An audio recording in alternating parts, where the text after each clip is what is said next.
দেখ মা, এভাবে হুট করে সিদ্ধান্ত নিস না। আগে সবটা একটু ভালো করে চিন্তা কর, তারপরে না হয়।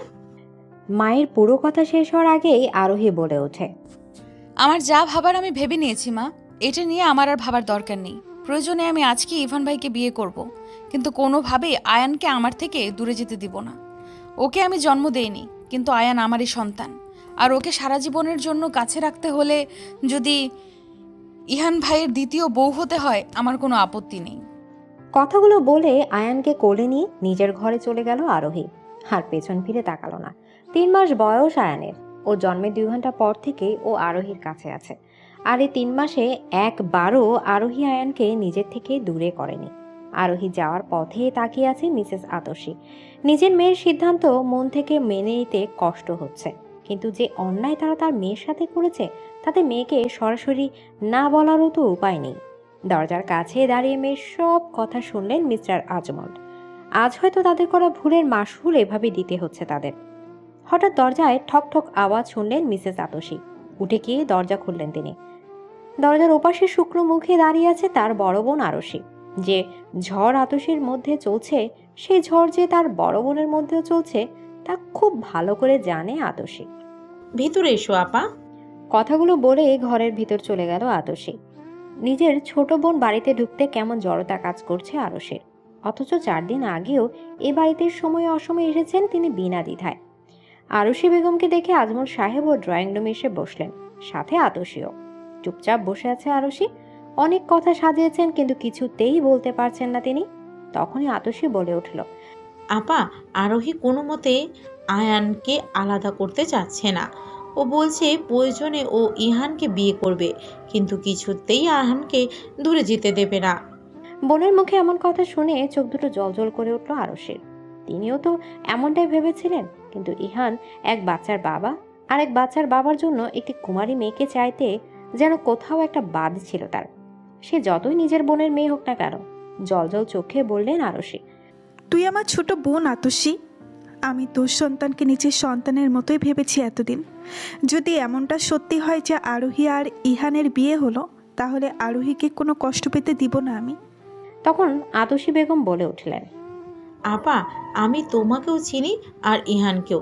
তোমরা যে আরোহীকে কখনো কোনো কষ্ট পেতে দিবে না সেটা আমি জানি, এমনকি আরোহীর বাবাও। তাই আমার মনে হয় আমাদের দেরি না করে আরোহী আর ইহানের বিয়েটা তাড়াতাড়ি দিয়ে দেওয়াই ভালো। মনের মধ্যে জড়তা থাকলেও সেই জড়তা উপেক্ষা করে কথাগুলো বললেন আতসী। আতসী জানে ইহান খুব ভালো ছেলে, ছোটবেলা থেকেই চেনে সে। তার মেয়ের যে ও বাড়িতে কোনো অসুবিধা হবে না সেটাও জানেন তিনি। তবে আফসোস একটাই, তার মেয়ে ওই বাড়িতে ইহানের দ্বিতীয় বউ হয়ে যাবে, সাথে আয়নের মা। আজ সন্ধ্যায় তোর আর আরোহীর বিয়ে ইহান, এই জন্যই তোকে এই বিকেলে অফিস থেকে আসতে বলা। মায়ের মুখে এমন কথা শুনে বিস্ময়ে ভাষা হারিয়ে ফেলেছেন ইহান। কি বলছে তার মা? তার আর আরোহীর বিয়ে? এসব কি বলছো মা? আরোহীর সাথে কেন আমার বিয়ে হতে যাবে? ও আয়ানের দেখাশোনা করছে মানছি, তাই বলে ওকে আমায় বিয়ে কেন করতে হবে মা? বলে উঠে ইহান। দেখ বাবা, আমরা যা সিদ্ধান্ত নিয়েছি তোদের ভালোর জন্যই নিয়েছি। আর তার থেকে বড় কথা, আরোহীও রাজি এই বিয়েতে। ইহানের মায়ের এ কথায় আরো বেশি অবাক হয়ে গেল ইহান। আরোহী রাজি। হঠাৎই তার ছেলের হাসি ফুটে উঠল ইহানের ঠোঁটে। আজ সবকিছু শেষ হওয়ার পর আরোহী তার জীবনে আসবে, তার এই রংহীন জীবনে। কিন্তু ইহান নিজের মনকে যখন হাজারো রঙে সাজিয়েছিল আরোহীর জন্য, তখন আরোহী আসেনি। আরোহী তখন নিজেকে প্রস্তুত করেছিল অন্যের রঙেই নিজেকে সাজাতে। আর এই ভুল ভাবনাটাই ইহানের জীবনটা ওলট পালট করে দিল। ছেলে থেকে কোনো উত্তর না পেয়ে আরশি বেগম আবারও বললেন, তুই না করিস না বাবা, এতে তোদের সবার ভালো হবে। মেয়েটাকে ও আর অপমান হতে হবে না, আয়ানকেও আর দূরে সরাতে হবে না। মেনে নিল ইহান মায়ের কথা। ইহানও দেখতে চায় জীবন থেকে কোন মোড়ে এনে দাঁড় করায়। সন্ধ্যার সময় কাজে নিয়ে হাজির হন ইহানের বাবা আরোহীদের বাড়ি। ইহান, তার মা ও আরোহীর বাবা মাও সেখানে আগে থেকে উপস্থিত। পরিবেশটা যথেষ্ট স্বাভাবিক করে রেখেছেন সবাই। কিছুক্ষণ পর 3 মাস বয়সে আয়নকে কোলে নিয়ে হাজির হলো আরোহী। পরনে সাধারণ 3 পিস, যা সচরাচর বাড়িতে পরে আরোহী। মুখে কোনো প্রসাধনীর ছোঁয়া নেই। আরোহীকে এমন রূপে দেখে অবাক হলো সবাই, কিন্তু কেউ কোনো কথা বলল না। মেয়েটাকে বিয়ের সাজে সাজতে বলবে কোন মুখে? একবারই এ সাজি যে তার জীবনে অমাবস্যা নামিয়ে এনেছিল। কাজী সাহেব বিয়ে পড়ানো শুরু করলেন। ইহান দেখলো আবার সেই একই শব্দ চয়ন, শুধু পাত্রীর নাম আর পাত্রীর বাবা মায়ের নাম আলাদা। তবে পার্থক্য একটাই, সেদিন কারো ওপর অভিমান করে কবুল বলেছিল, আর আজ মনে এক অজানা সুখ নিয়ে। আরোহীকে যখন কবুল বলতে বলা হলো তখন বিনা দ্বিধায় কবুল বলে দিল সে। কোনো জড়তা ছিল না কণ্ঠে, কিন্তু মনের মধ্যে কি যে ঝড় বয়ে গেল তা জানতে পারল না কেউ। বিয়ে পড়ানো শেষ হলো একটু আগে, সবাই মিষ্টি মুখও করলো। আরোহীর ইচ্ছা না থাকা সত্ত্বেও একটু মিষ্টি খেলো, কারণ সে এখানে কোনো ঝামেলা চায় না। রাতে খাওয়ার পর্ব মিটিয়ে আরোহীকে নিয়ে যাওয়ার জন্য বললেন আরশি বেগম। আতসী বেগম আর আজমল সাহেবও না করলেন না। তার মেয়ে যে একটা স্বাভাবিক জীবন পাচ্ছে তাতেই তারা খুশি। সবাই চায় আরোহী ও ইহান আয়ানকে নিয়ে একটা স্বাভাবিক সংসার করুক। আরশি বেগম ইহানের ঘরটি সাজাতে চেয়েছিল, কিন্তু আরোহী সেটা হতে দেয়নি। আয়ানের অজুহাত দিয়ে বিষয়টা এড়িয়ে গেছে সে। আর আরশি বেগমও জোর করেনি, কারণ সবটা স্বাভাবিক হতে সময় লাগবে সেটা তিনি জানেন। ইহানের ঘরে পা রাখার সাথে সাথে আরোহী সারা শরীর শিরশির করে উঠল। এই সেই ঘর যে ঘর নিয়ে হাজারো স্বপ্ন বলেছিল, সে ঘরে আজ তারই বউ হয়ে এসেছে। না, একটু ভুল হলো, তার সন্তানের মা হয়ে এসেছে, তার বউ নয়। বাড়ির সবাই ভেবেছে আরোহী ইহানের বউ আর আয়ানের মা হওয়ার জন্য বিয়েটা করেছে, কিন্তু আরোহী জানে সত্যিটা আলাদা। আরোহী শুধুমাত্র আয়ানের মা, আর কিছুই নয়। আয়ান ঘুমিয়ে গেছে একটু আগে, আরোহীরও ক্লান্ত লাগছে, একটু ঘুমানো দরকার। ইহান এখনো ঘরে আসেনি। আয়ানকে ঠিকঠাকভাবে শুয়ে দিয়ে আরোহী একটা বালিশ নিয়ে সোফায় শুয়ে পড়ল। এই 3 মাস আয়ানকে নিজের সাথে নিয়ে ঘুমিয়েছে আরোহী। আজও সেটা করতে পারত, কিন্তু ইহানের সাথে এক বিছানায় আরোহী ঘুমাবে না। একেই হয়তো বলে অভিমান। সোফায় শোয়ার প্রথমে একটু অস্বস্তি হলেও আস্তে আস্তে সেটা ঠিক হয়ে যাচ্ছে। হঠাৎই আরোহীর মনে পড়ে গেল 4 দিন আগের ঘটনা, যার জন্য আয়ান দূরে সরে যাচ্ছিল আরোহী থেকে। আরোহীকে বাধ্য হয়ে ইহানকে বিয়ে করার সিদ্ধান্ত নিতে হয়। আয়ানের জন্মের 2 ঘন্টার পরেই আয়ানের মা মানে মায়া মারা যায়। তবে মৃত্যু এর আগে মায়া আরোহীর হাতে আয়ানকে তুলে দিয়ে বলে, না জেনে অনেক বড় অন্যায় করে ফেলেছি আমি। ক্ষমা চাওয়ার মুখও নেই। তবে আমি জানি আমার সন্তানই আমার করা অন্যায় শুধরাতে পারবে। তাই আজ ওকে তোমার হাতে তুলে দিলাম আরোহী। ওকে কখনই নিজের কাজ ছাড়া করো না। আমায় কথা দাও, তুমি ওকে সবসময় আগলে রাখবে। সেদিন ডাক্তার যখন জানায় মায়ের অবস্থা ভালো না, তখন মায়া আরোহীকে ডেকে এই কথাগুলো বলেই আয়ানকে আরোহীর হাতে তুলে দেয়। মৃত্যু পদযাত্রী মায়ার কথা সেদিন ফেলতে পারেনি আরোহী, আর আজও মায়াকে দেওয়া কথা রাখতে ইহানকে বিয়ে করেছে আরোহী। তবে এসব কিছুর মধ্যে আর একটা সত্যি আছে, আরোহী নিজেও আয়ানকে খুব ভালোবাসে, নিজের সন্তানের মতো ভালোবাসে, আর সেটা মন থেকেই। এতদিন আয়ানকে আরোহী সামলেছে। আরশি বেগম নিজের নাতিকে নিজের কাছে রাখতে চেয়েছিলেন, কিন্তু আরোহী দেয়নি, দুটো কারণে। 1 মায়া, আর 2 আরশি বেগম অসুস্থ, তাই। ওনার হাই প্রেশার ও ডায়াবেটিসের সমস্যা আছে, যার জন্য আয়ানকে সামলাতে ওনার কষ্ট হতো। আতসী আর আরশি বেগমের বাড়ির দূরত্ব বেশি না হয় আরশি বেগমও অমত করেনি। এক বাড়ি থেকে অন্য বাড়িতে যেতে 10 মিনিটের মতো লাগে। সবকিছু ঠিকঠাক চলছিল, কিন্তু ইহান প্রতিদিন রাতে আয়ানকে দেখতে যেত, আর সেটাই এলাকাতে বাজে ইঙ্গিত ছড়িয়েছে কিছু মানুষ। আরোহী আর ইহানকে নিয়ে অনেকেই খারাপ মন্তব্য করেছিল, এমনকি আরোহীর পরিবারকে নানাভাবে হেনস্থার শিকার হতে হয়। এসব কিছু খুব একটা গায়ে মাখে না আরোহী, কিন্তু 4 দিন আগে ফার্মেসি থেকে ওষুধ কিনে আসছিল আরোহী আর তার খালামণি আরশি বেগম। আর সেদিন পথে কিছু মানুষ আরশির সামনে আরোহীকে অনেক বাজে ইঙ্গিতে কথা বলে। আরোহী সব গায়ে মাখে না, কিন্তু সেদিন এলাকার কিছু খারাপ ছেলে আরোহীকে পতিতাদের সাথে তুলনা করে। এমনকি একজন আরশির সামনে আরোহীর কাছে রেট জিজ্ঞেস করে। এই অপমান সেদিন আরোহী মানতে পারেনি, আর আরশি বেগম তো কথা বলার ভাষাই হারিয়ে ফেলেছিলেন। তাই তিনি সিদ্ধান্ত নেন আয়ানকে নিজেদের কাছে এনে রাখবেন, কিন্তু আরোহী তাতে রাজি হয় না। তারপর সকলে মিলে আরোহী আর ইহানের বিয়ে ঠিক করে ওদের বিয়ে দেয়। তবে আরোহীও আগে থেকে বলে সে ইহানকে বিয়ে করতে রাজি, কিন্তু আয়ানকে নিজের থেকে আলাদা করতে নয়। এসব কথা ভাবতে ভাবতে ঘুমের দেশে পাড়ি জমায় আরোহী। অনেক সকালে ঘুম ভাঙে আরোহীর, কিন্তু নিজের দিকে তাকাতেই চোখ ছানা বড়া হয়ে যায় আরোহীর। এটা কি করে হলো? নিজেকে বিছানায় দেখে বেশ অনেকটাই অবাক হয় আরোহী। আরোহীর স্পষ্ট মনে আছে সে কালকে সোফাতে ঘুমিয়েছিল, তাহলে এখানে এলো কখন? তখনই সোফার দিকে চোখ যায় আরোহীর। ইহান সোফাতে ঘুমাচ্ছে, তার মানে ইহান আরোহীকে বিছানায় নিয়ে এসেছে আর নিজে সোফায় ঘুমিয়েছে। ইহানের দিকে এক মনে তাকিয়ে আছে আরোহী, ঠিক আগের মতোই আছে। 1 বছর আগে যেমনটা ছিল ঠিক তেমনটা, শুধু মানুষটার ভেতরটা বদলেছে। এই 1 বছর আগে মানুষটার মনের কথাও একটা আরোহী ছিল, কিন্তু এখন সে জায়গায় আয়ানের মায়ের বসবাস। না, আর ভাবতে চায় না আরোহী। ভাবতে চায় না সে অতীত। নিজেকে কিছুটা সামলে নিয়ে আয়ানের দিকে তাকালো আরোহী।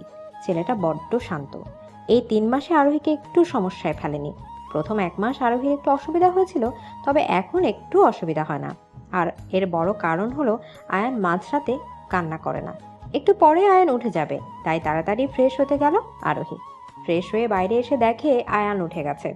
মুচকি হাসলো আরোহী। আয়ানকে নিয়ে বাইরে বেরিয়ে গেল সে। বাড়িতে থাকতেও আরোহী ঘুম থেকে ওঠার পরে আয়ানকে ঘরের বাইরে নিয়ে যেত। আজও তার ব্যতিক্রম হলো না। বাইরে যাওয়ার আগে আরও একবার ইহানের দিকে তাকালো আরোহী, কিন্তু অভিমানগুলো যে বড্ড বেশি, তাই তাড়াতাড়ি চোখ ফিরিয়ে নিল আরোহী। রান্নাঘরে লতা বেগমের সকালে নাস্তা বানাচ্ছেন। আজ প্রায় 3 বছর ধরে লতা বেগম এ বাড়িতে আছেন। আরশি বেগম অসুস্থ হওয়ার পর থেকেই তিনি এ বাড়িতে কাজ করেন। লতা বেগমকে দেখে সেজন্য হাসলো আরোহী। এই মানুষটিকে বেশ পছন্দ করে আরোহী। আরোহীকে দেখে লতা বেগমও হাসলো, বলে উঠল, আরে আরোহী মামনি, তুমি উঠে পড়েছো? আয়ান বাবাও তো উঠে পড়েছে দেখেছি। আরোহীও হেসে বলল, হ্যাঁ লতা ফুফু, উঠে গেছি আমরা। আচ্ছা, আমাকে 1 কাপ চা আর একটু গরম পানি করে দাও তো, আয়নের খাওয়ার ব্যবস্থা করতে হবে। মাথা নাড়িয়ে সায় জানালো লতা বেগম। আরোহী ও আয়ানকে নিয়ে ড্রয়িং রুমে বসলো। তখনই আরশি বেগম ড্রয়িং রুমে উপস্থিত হন। আরোহী আর আয়ানকে দেখে মুখে আপনা আপনি হাসি ফুটে ওঠে তার। হাসি মুখে আরোহীর পাশে এসে বসেন তিনি। আয়ানকে আরোহীর কোল থেকে নিয়ে আদর করতে থাকেন। এই প্রথম আয়ান নিজের বাড়িতে রাত কাটিয়েছে। দাদি হিসেবে তৃপ্তির হাসি যেন সরছে না আরশির বেগমের মুখ থেকে। আয়ানকে মন ভরে আদরের পর আরোহীকে জিজ্ঞেস করেন আতসী, মা, রাতে তোর কোনো অসুবিধা হয়নি তো? নতুন জায়গায় ঘুম ভালো হয়েছে তো? খালামুনির কথায় হাসি মুখে জানায় আরোহী তার কোনো অসুবিধে হয়নি। আরশি বেগম ইহানের কথা জিজ্ঞেস করতে চাইলেন, তবে তার আগে ইহান ঘর থেকে বেরিয়ে এলো। ড্রয়িং রুমে এসে সোফায় বসতে বলল। ফুফু, আমার চাটা দাও। সকলের উপস্থিতি টের পেয়ে একেবারে সকালের জন্য চা বানিয়ে আনলো লতা বেগম। সকলকে চা এগিয়ে দিয়ে আরশের কাছ থেকে আয়ানকে কোলে তুলে নিলেন তিনি। বললেন, আবামনি, আপনার চা খেয়ে নাস্তা খেয়ে নিন। কতক্ষণ আয়ান বাবা আমার কাছে থাকুক। লতা বেগমের কথা শুনে কেউ না করলো না। ইহান চা খাচ্ছে আর খবরের কাগজ পড়ছে, তবে তার মনোযোগ আরোহীর দিকে। কাল সারা রাত এই মেয়েটার সাথে একই ঘরে ছিল। সে ভাবতেই মনের মধ্যে কেমনটা অনুভূতি কাজ করছে। আজ 1 বছর 1 মাস 13 দিন মেয়েটা তার সাথে কথা বলে না, এমনকি ঠিক করে ইহানের দিকে দেখেও না। আজ এই মেয়েটা তার স্ত্রী, কিন্তু তাও কত দূরত্ব তাদের মধ্যে। মেয়েটা তাকে এখনো ক্ষমা করতে পারেনি। সেজন্যই তো কাল রাতে ওভাবে সোফায় ঘুমিয়েছিল। হঠাৎই কালকে রাতের কথা মনে পড়ে গেল ইহানের। গতকাল রাতে ইহান কিছুতেই ঘরের ভেতরে যেতে পারছিল না, কোথাও একটা বাদ ছিল। কিন্তু বেশ কিছুক্ষণ পর নিজের সাথে যুদ্ধ করে অনেক রাতে ঘরে ঢুকেন ইহান। ঘরে ঢুকে দেখে আয়ান বিছানায় ঘুমোচ্ছে আর আরোহী সোফায়। আরোহীকে সোফায় দেখে ভ্রু কুঁচকে যায় ইহানের। তবে আরোহী যে তার সাথে এক বিছানায় ঘুমাতে চায় না সেটাও বুঝে নেয় ইহান। তাই আরোহীকে সোফা থেকে উঠিয়ে খাটে শুয়ে দেয় ইহান, আর নিজে সোফায় ঘুমিয়ে পড়ে। ব্রেকফাস্ট সেরেই ইহান রেডি হচ্ছে অফিসে যাবে বলে। তখনই আরশি বেগম ঘরে ঢুকেন। ইহানকে অফিসের উদ্দেশ্যে তৈরি হতে দেখে ভ্রু কুঁচকে তাকায় ইহানের দিকে। তারপর এগিয়ে এসে বলে, তুই আজ অফিসে যাবি ইহান? হুম। তৈরি হতে হতে উত্তর দেয় ইহান। আজ অফিসে না গেলে হয় না? ইহান জানে তার মা তাকে কেন যেতে দিচ্ছে না। তিনি চাচ্ছেন আজ যেন ইহান বাড়িতে থাকে, আরোহীকে সময় দেয়। কিন্তু তিনি তো জানেন না যে ভাঙন একবার ইহান আরোহীর মধ্যে ধরেছে তা সহজে মিটবে না। আসলে মা, অফিসে তো আগে থেকে জানানো হয়নি, আর এভাবে হুট করে ছুটি নেওয়াও সম্ভব না, তাই আমাকে অফিসে যেতেই হবে। মায়ের কথা কাটাতে এই কথাগুলো বলে উঠল ইহান। আরশি বেগমও দেখলেন ইহানের কথায় যুক্তি আছে, তাই আর ইহানকে আটকালেন না।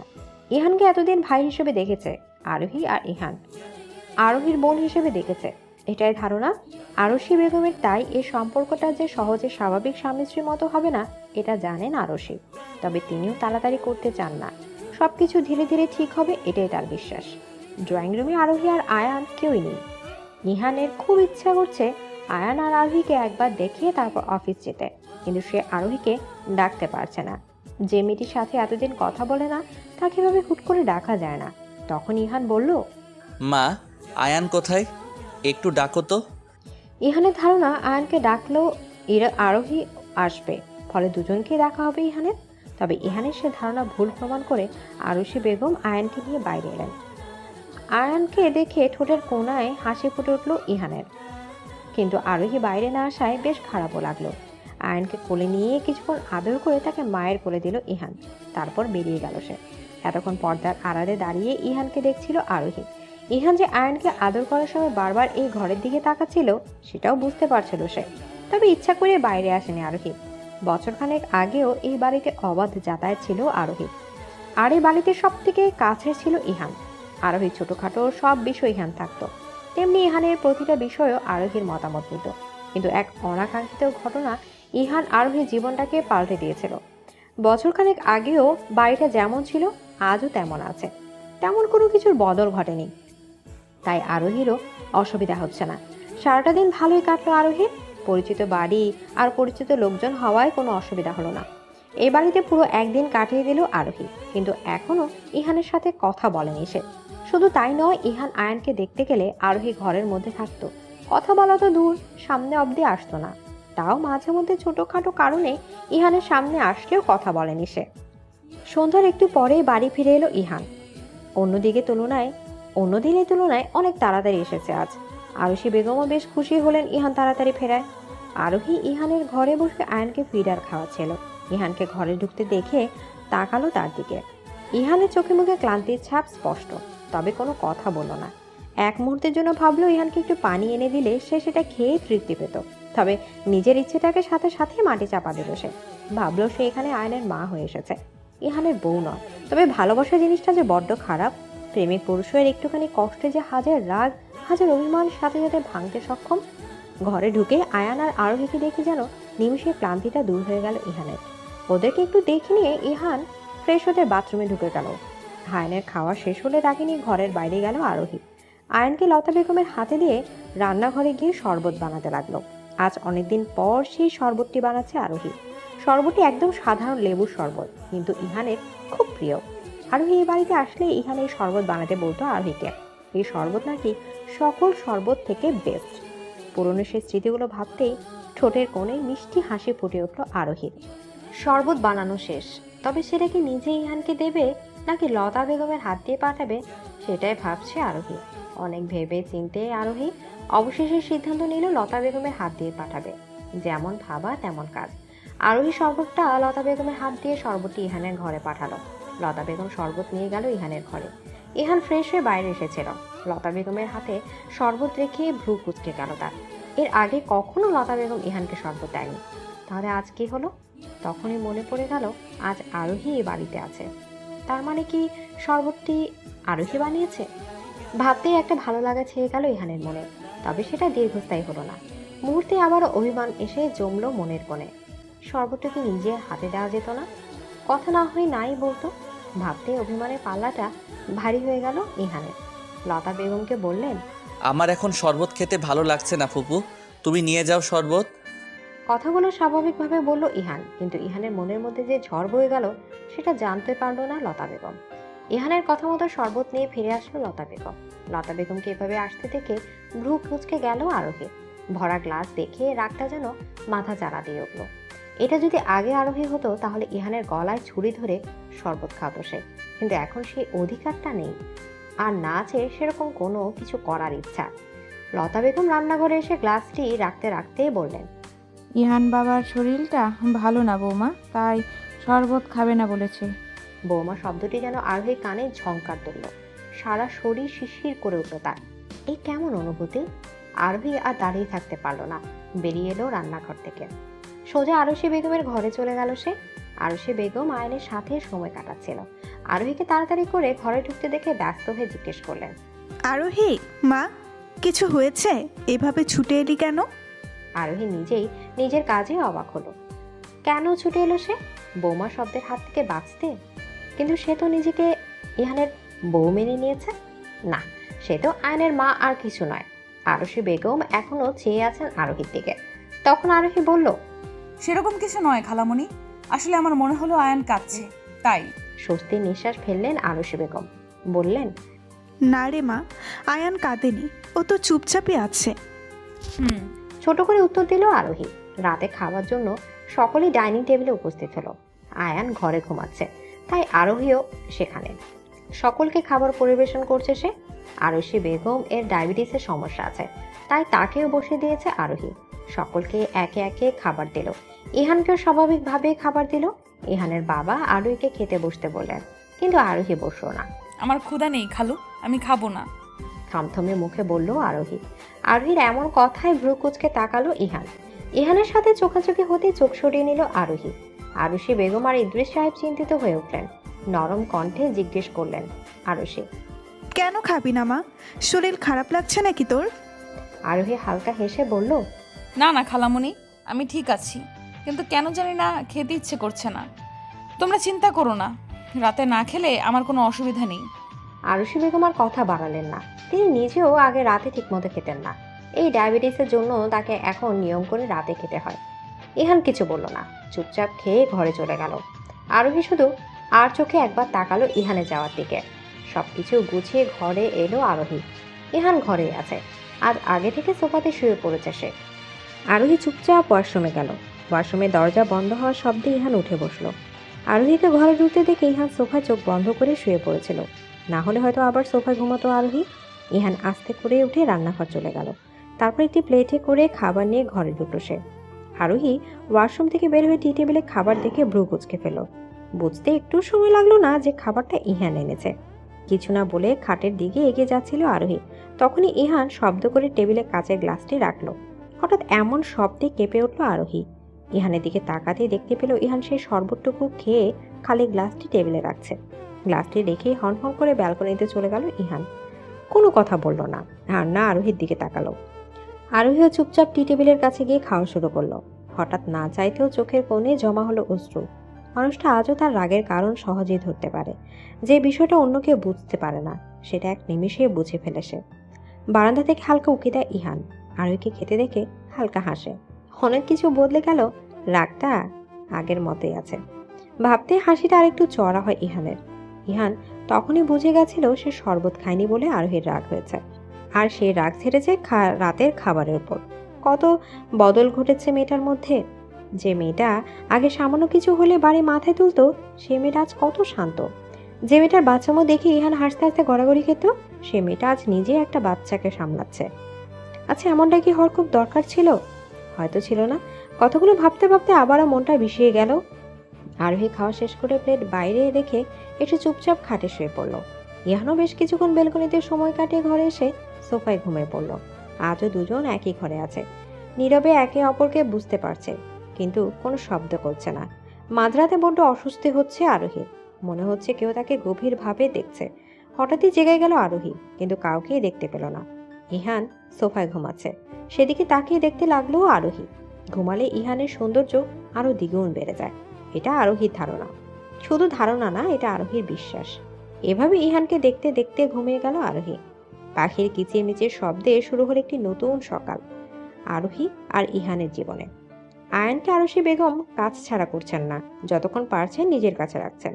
আজ সকালেও তার ব্যতিক্রম হলো না। তাই আরোহী সিদ্ধান্ত নিল আজ সকালের নাস্তা সে নিজের হাতে বানাবে। বাড়ির সবাই আলু পরোটা খুব পছন্দ করে, তাই এটাই বানানোর সিদ্ধান্ত নিল আরোহী।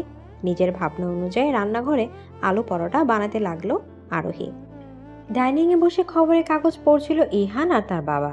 তখনই রান্নাঘর থেকে মৃদু চিৎকার করে উঠল আরোহী।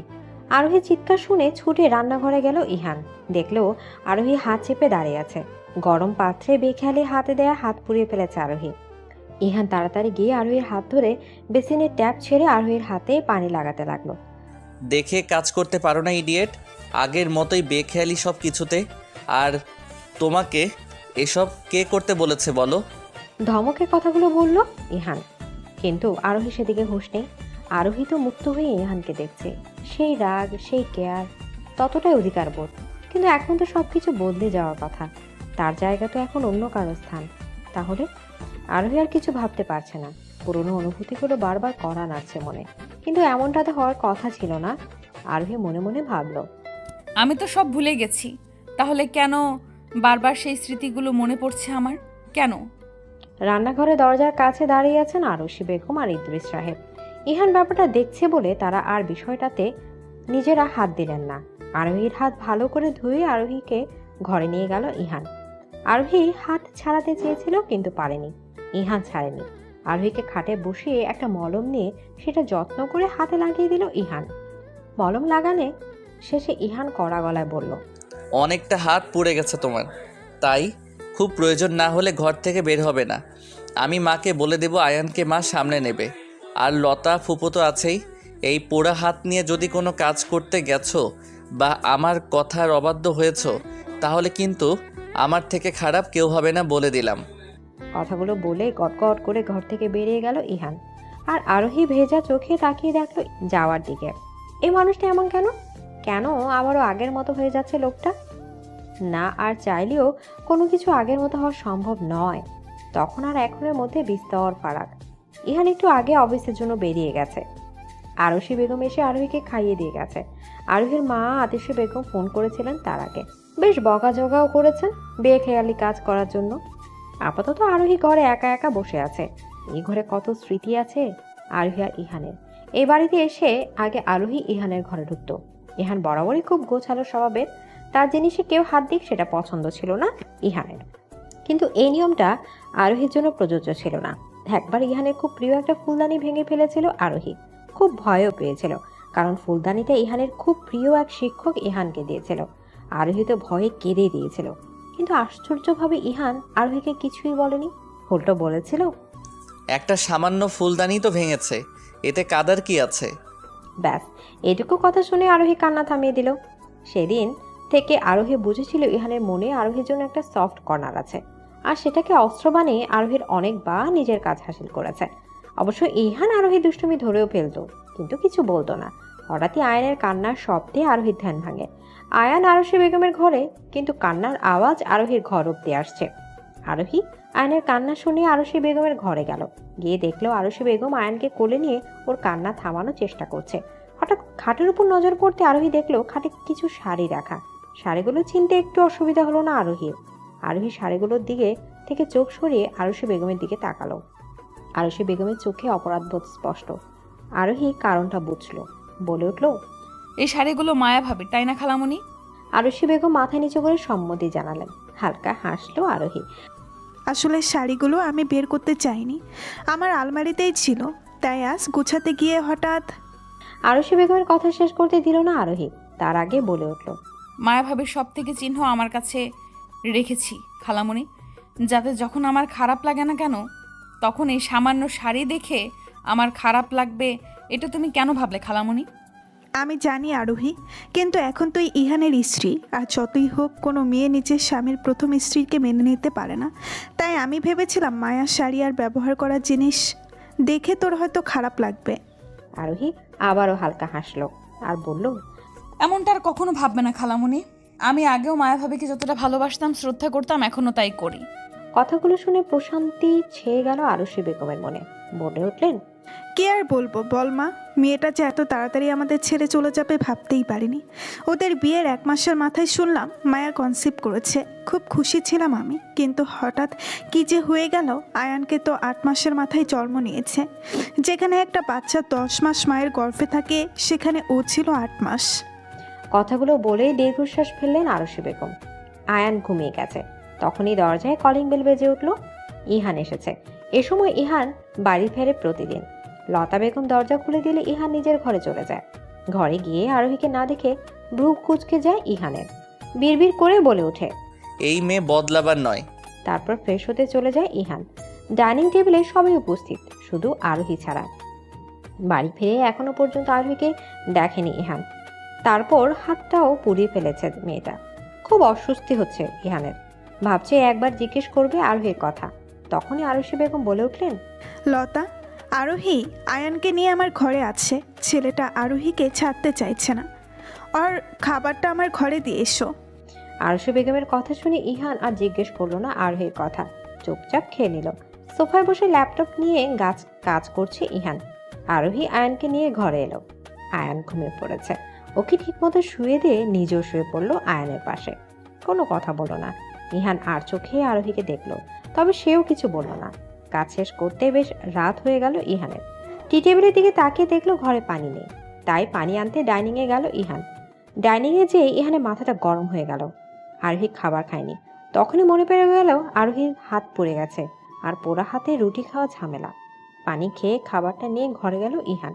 দেখলো আরোহী শুয়ে আছে, তবে ঘুমিয়ে পড়েছে কিনা বুঝতে পারলো না। কয়েকবার হালকা কাশলো ইহান, যাতে আরোহীর মনোযোগ পায়, তবে আরোহী কোনো সাড়া দিল না। এবার আলতো করে ডাকলো ইহান। ইহানের ডাকে ইহানের দিকে তাকালো আরোহী। খালি পেটে ঘুম আসে না আরোহী, কিন্তু খেতেও পারলো না হাতের জন্য। ইহান বলে উঠল। খেয়ে নাও, না খেয়ে থেকো না। আরোহী জবাব দিল না, তবে উঠে বসে রইল। ইহান আরোহীর দিকে তাকিয়ে আছে, আরোহী কিছু বলবে সে আশায়, তবে আরোহী কিছু বলল না। ইহান এখনো তাকিয়ে আছে, কোনো জবাব না পেয়ে ধমকে বলল। রাতে না খেয়ে থাকার মানে কি? এই বাড়িতে এসে অসুস্থ হয়ে কি প্রমাণ করতে চাও? চুপচাপ খেয়ে নাও, না হলে কিন্তু আমার থেকে খারাপ কেউ হবে না। ইহানের ধমকে কেঁপে উঠল আরোহী, মিনমিন করে বলে ওঠে। আমার হাতে ব্যথা, তাই তো খেতে পারিনি। কথাটি বলে ইহানের দিকে তাকালো আরোহী। ইহান রুটি নিয়ে আরোহীর দিকে বাড়িয়ে দিল, নিজ হাতে খাওয়াতে লাগলো। আরোহীও কিছু না বলে চুপচাপ খেয়ে নিল। খাওয়া শেষে ইহান প্লেট নিয়ে বাইরে চলে গেল। ইহান বাইরে যাওয়ার সাথে সাথে আরোহীর চোখের এতক্ষণ আটকে রাখা পানিটা গড়িয়ে পড়তে লাগলো। তখনই আজ যে কত তৃপ্তি করে আরোহী খাবার খেলো সেটা আরোহী ছাড়া কেউ জানে না। তবে কোথাও একটা কিন্তু থেকে যায়। ইহান অন্য নারীকে নিজের জীবনে জায়গা দিয়েছিল, অন্য নারী ইহানের সন্তানের মা হয়েছে, যেটা কখনোই আরোহী ভুলবে না। ইহান যে অন্য কারো সেটা আরোহী মনে প্রাণে বিশ্বাস করে, তাই এই বিষয়টা নিয়ে এত খুশি হওয়ার কিছুই নেই। এটাই নিজেকে বোঝালো আরোহী। তখনই ইহান ঘরে প্রবেশ করলো। ইহানের দিকে এক পলক তাকিয়ে শুয়ে পড়লো আরোহী। ইহানও কোনো কথা না বলে সোফায় শুয়ে পড়লো। কেটে গেল বেশ কিছু সময়। ইহান ফোনটা অন করে দেখলো রাত 3:46। আরোহী এখন গভীর ঘুম, তাই আস্তে করে উঠে গেল ইহান। আরোহীর বিছানার পাশে হাঁটু গেড়ে বসলো। গভীর দৃষ্টিতে দেখতে এই তো সেই মেয়ে যাকে ইহান নিজের থেকেও ভালোবাসতো বেশি। কিন্তু একটা ছোট্ট জেদ আজ সব কিছু শেষ করে দিল। ইহান মনে মনে বলে উঠল। আমি জানি আরোহী, আমি তোমার কাছে অনেক বড় অপরাধী, কিন্তু কি করব বলো? সেদিন রাগটাকে কন্ট্রোল করতে পারিনি। তবে বিশ্বাস করো, আমাকে তুমি যত বড় অপরাধী ভাবো, আমি কিন্তু তত বড় অপরাধ করিনি। কিন্তু আফসোস, তোমাকে সেটা বোঝাতে পারবো না। কথাগুলো ভেবে একটা দীর্ঘশ্বাস ছাড়লো ইহান। আর বেশিক্ষণ বসে থাকলো আরোহী আগের দিনের মতো টের পেয়ে যাবে। আগের দিন একটুর জন্য ধরা পড়েন ইহান, তাই আজ আর রেস্ট নেবে না। সোফায় গিয়ে শুয়ে পড়লো ইহান, আর মনে করতে থাকলো সেই তিক্ত অতীতের কিছু কথা। খালামণি, তোমার মেয়ে যদি আর 1 মিনিটও লেট করে, আমি কিন্তু ওকে আমার সাথে নিয়ে যাব না বলে দিলাম। কিছুদিন পর তোমার মেয়ে এইচএসসি পরীক্ষা দেবে, এখনও সে কলেজের টাইম মেনটেন করতে শিখলো না। কথাটা বলেই পেছন ফিরে তাকাতে চোখ স্থির হয়ে গেল ইহানের। আরোহী একটা সাদা 3 পিস পরে দাঁড়িয়ে আছে, মুখে কোনো সাজ নেই, কিন্তু এই মুহূর্তে পৃথিবীর সব থেকে স্নিগ্ধ লাগছে আরোহীকে। কি ব্যাপার, এতক্ষণ তো খালামণি খালামানি করে চিৎকার করছিলেন, এখন আমি রেডি হয়ে দাঁড়িয়ে আছি, দেখতে পাচ্ছেন না? বেশ ভাব নিয়ে বলল আরোহী। আরোহীর কথায় ধ্যান ভাঙল ইহানের, বলল। হ্যাঁ চলো, অনেক দেরি হয়ে গেছে, আসছি খালামণি। গাড়িতে উঠে বসলো ইহান আর আরোহী। বেশ কিছুক্ষণ নীরব থেকে ইহান বলে উঠল। আরোহী, তুমি আর সাদা রঙের পোশাক পরবে না, অন্য যে কোনো কালার পরবে, কিন্তু সাদা রং নয়, বুঝেছো? কিন্তু কেন ইহান ভাইয়া? আর একটা জিনিস আমি দেখেছি, আপনি সবার সামনে আমাকে তুই তুকারি করে বলেন, কিন্তু যখন আমি একা থাকি তখন তুমি করে বলেন, কেন বলুন তো? বলল আরোহী।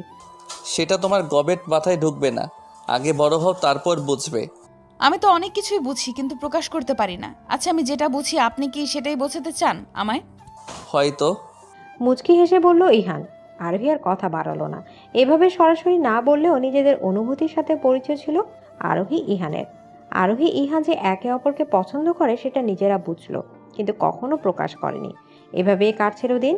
অন্য প্রেমিক প্রেমিকাদের মতো প্রতিদিন দেখা করা, ফোনে গল্প করা, এগুলো ঘটতো না আরোহী ইহানের মধ্যে।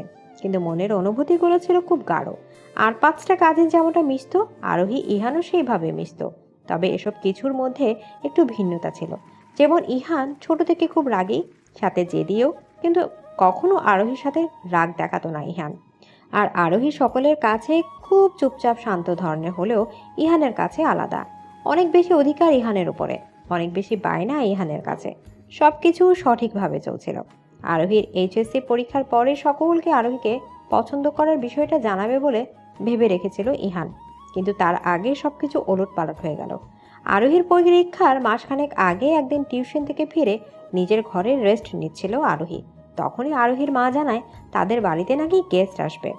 বিষয়টা অতটাও গুরুত্ব দেয় না আরোহী, কিন্তু বিপত্তি বাধে বিকালে তারা আসার পর। তারা নাকি আরোহীকে দেখতে এসেছেন, আর ছেলে আরোহীর বাবার বন্ধুর ছেলে। তারা যখন আরোহীকে দেখতে চায়, আরোহী রাজি হয় না, বলে দেয় তাদের সামনে যাবে না। আরোহী সমস্ত লজ্জা ভেঙে এটাও বলে তার মাকে যে আরোহী একজনকে পছন্দ করে, তাকে বিয়ে করতে চায়, কিন্তু আরোহীর মা সেটাতে গুরুত্ব দেয় না, কারণ তিনি ভাবে এটা তাদের সামনে না যাওয়ার একটা প্ল্যান। তাই তিনি আরোহীকে বলেন যেন বাবার সম্মান রক্ষার জন্য আরোহী তাদের সামনে যায়, আর আরোহীর পছন্দের ব্যাপারটা তিনি পরে দেখবেন। সেদিন মায়ের কথাতে ভরসা করাই আরোহীর জীবনের সব থেকে বড় কাল হয়ে দাঁড়ায়। আরোহীর মা আরোহীকে হালকা সাজিয়ে ড্রয়িং রুমে নিয়ে যায়। ড্রয়িং রুমে গিয়ে আরোহীর মাথা গড়ে ওঠার উপক্রম, কারণ সেখানে ইহান আর তার মাও উপস্থিত। একটু আগে আতসী বেগম ইহান আর তার মাকে জানায় আজ আরোহীকে দেখতে আসবে, তাই তারা যেন এই সময় উপস্থিত থাকেন। প্রথমে ইহান বিষয়টা বিশ্বাস করতে পারেনি, তাই নিজের চোখে দেখার জন্য খালামণির এক কথায় চলে এসেছে সে। আর আরোহীকে তাদের সামনে আসতে দেখে বিশ্বাস হয় ইহানের। ইহানকে দেখে চোখ জোড়া ছলছল করে ওঠে আরোহীর, তবে নিজেকে সামলে নেয়, কারণ সে তার মাকে জানিয়েছে তার মা নিশ্চয়ই কিছু না কিছু করবে। তবে আরোহীর ধারণা ভেঙে যায় যখন ওরা ওই দিনই এঙ্গেজমেন্ট করে রাখতে চায়, আর আরোহীর বাবা মাও তাতে রাজি হয়। আরোহীর কাছে সবটা অবাস্তব মনে হয়, কিন্তু কিছু করার থাকে না। ইহানের সামনে আরোহীর এঙ্গেজমেন্ট হয়, আর আরোহী পাথরের মতো সে এঙ্গেজমেন্ট করে নেয়। আরোহী আর ইহানের মনে জমানো ভালোবাসাগুলো যেন তিলে তিলে মারা যাচ্ছিল ওই সময়। দুজন মানবী চাচ্ছিল কিছু অনাকাঙ্ক্ষিত ঘটনা। ইহান চাচ্ছিল আরোহী একবার বলুক সে এই বিয়ে করতে চায় না, আর আরোহী চাচ্ছিল ইহান একবার বলুক যাতে এই বিয়ে আর আজ আরোহীর এঙ্গেজমেন্ট না হয়। কিন্তু কারো আকাঙ্ক্ষায় পুরো হয় না, বরং ভেঙে যায় দুটি সিক্ত হৃদয়। নিজেরা অনুভব করলেও জানতে পারে না নিজেদের কোমল হৃদয়ের অনুভূতি। সেদিনই ঠিক হয় আরোহীর এইচএসসি পরীক্ষার পর আরোহী আর সেই ছেলের বিয়ে হবে। ছেলেটির নাম নাকি রিজু।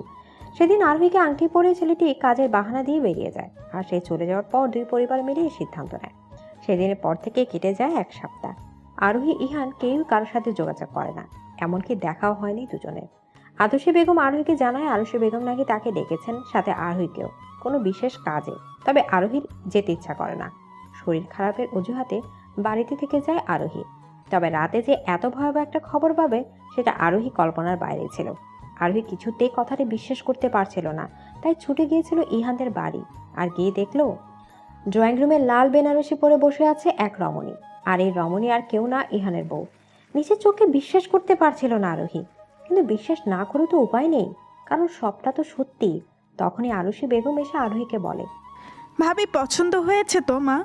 আজকে বিয়ের কোনো প্ল্যান ছিল না, কিন্তু মেয়েটাকে দেখেই আমার পছন্দ হয়ে গেছে।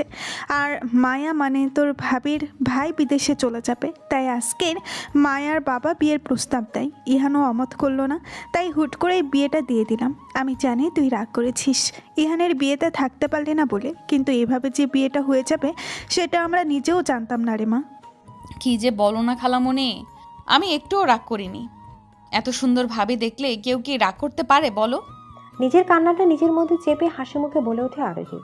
আচ্ছা ঠিক আছে, এখন কিন্তু তোকে খুব বড় একটা দায়িত্ব দেব। হুট করে বিয়েটা হয়ে গেল, তাই বলছিলাম ইহানের ঘরটা যদি তুই একটু সাজিয়ে দিতিস। আমি ড্রাইভারকে পাঠিয়েছি ফুল আনতে। তুমি চিন্তা করো না খালামণি, আমি ইহান ভাইয়ের বাসর সাজিয়ে দিব। ইহান ভাই কোথায় খালামণি? ও মনে হয় নিজের ঘরে আছে, যা গিয়ে দেখা করে আয়। আরশী বেগমের কথা মতো ইহানের ঘরে যায় আরোহী। ঘরে গিয়ে দেখে ইহান উল্টো ফিরে দাঁড়িয়ে আছে। আরোহী ইহানের পিছে গিয়ে দাঁড়ালো, বলে উঠল, congratulation, wish you a very happy married life. এমন সময় আরোহীর কণ্ঠ আশা করেনি ইহান। চমকে পেছনে ফিরে দেখে আরোহী হাসি মুখে দাঁড়িয়ে আছে। আরোহী হাসি মুখে থাকলেও ও চোখের কোণে পানি স্পষ্ট। ইহান বলে ওঠে, কেমন লাগলো আমার বউকে? এক দেখায় পছন্দ করে বিয়ে করে নিয়েছি। ভালো করিনি বলো? আসলে ভাবলাম কিছুদিন পর তো তোরও বিয়ে হয়ে যাবে, তাহলে আমিও বিয়ে করে নেই। আর তাছাড়া তুই তো কালকে বললি আমারও বিয়ে করে নেওয়া উচিত। ক্ষোভের সাথে বলে উঠল ইহান। ইহানের কথা শুনে আরোহী মুচকে হাসলো, বলল, যেটা করেছেন একদম ঠিক করেছেন। আর আপনার বউকে আমার খুব পছন্দ হয়েছে, তাই তো নিজের হাতে আপনাদের বাসর সাজাতে এসেছি। এখন জানতো এ ঘর থেকে, আমি তাড়াতাড়ি আপনার বাসর ঘরটা সাজিয়ে ফেলি। খুব স্বাভাবিকভাবে কথাগুলো বলল আরোহী, সাথে হাসি হাসি মুখ। আরোহী মুখে এমন কথা আশা করেনি ইহান। এই মেয়ের এত ক্ষমতা, ওর উপর জেদ করে এত বড় একটা সিদ্ধান্ত নিলাম। এতদিন যে দহনে আমি পুড়েছি, সেই দহনে ওকে পোড়াতে নিজের মনের বিরুদ্ধে এত বড় একটা কাজ করলাম। কোনো দিনও ওই মেয়েকে মেনে নিতে পারবে না জেনেও বিয়ে করলাম। সেই মেয়ে আমার বাসর সাজাতে এসেছে। কথাগুলো ভাবতে রাগটা যেন আসমান ছিল ইহানের। তবে আরোহীকে কিছু বলল না, চুপচাপ ঘর থেকে বেরিয়ে গেল। কারণ ইহান কখনোই আরোহীর উপর রাগ ছাড়েনি, আজও ছাড়ল না। তাকে তো তিলে তিলে পোড়ানোর ব্যবস্থা করে এসেছে। ইহান চলে যাওয়ার পর ড্রাইভার ফুল দিয়ে গেল আরোহীর কাছে। নিজ হাতে ইহানের বাসর সাজালো আরোহী। প্রত্যেকটা ফুল যেন কাটা মনে হচ্ছিল আরোহীর কাছে। আরোহী জানে ইহান জেদি, কিন্তু ইহান যে এত বড় একটা সিদ্ধান্ত নেবে সেটা ভাবতেও পারেনি আরোহী। শুধু আজকের দিনটা যদি অপেক্ষা করতেন তাহলে হয়তো আমাকে এত বড় শাস্তি দিতে পারতেন না আপনি ইহান। তবে এর পরের সত্যিটা আপনাকে পোড়াবে, তখন আপনি চাইলেও কিছু বদলাবে না। অশ্রুসিক্ত নয়নের কথাগুলো বলল আরোহী, তবে সেটা বদ্ধ ঘরে। কেউ শুনল না সে কথাগুলো ভেবেই মনে পড়ে গেল কালকে সন্ধ্যার কথা। এই এক সপ্তাহ ইহান আরোহীর সাথে কোনো যোগাযোগ করেনি, কিন্তু নিজেকে সামলাতে অনেক কষ্ট হচ্ছিল।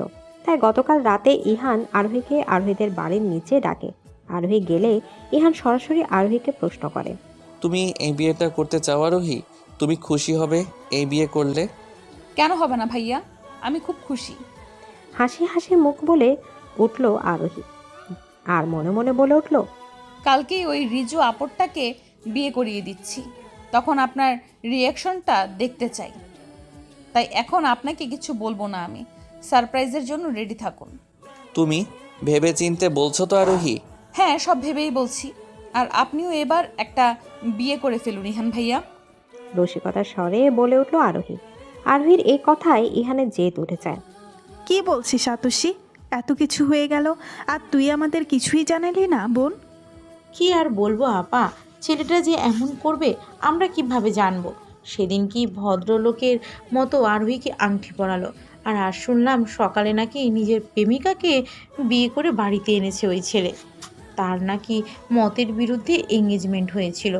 আর তার থেকে বড় কথা, আমার মেয়ে নাকি জানতো আজ ওই ছেলে বিয়ে করবে। আরোহী জানতো এসব? আরোহী মনে হয় কাউকে ভালোবাসে আপা। ও সেদিন আমাকে বলছিল, কিন্তু আমি বিশ্বাস করিনি। তবে আজ সব শুনে মনে হচ্ছে আরোহী সত্যি কাউকে পছন্দ করে, না হলে ওই ছেলের সাথে প্ল্যান করে ওই ছেলের বিয়ে দিয়ে দেয় বলো।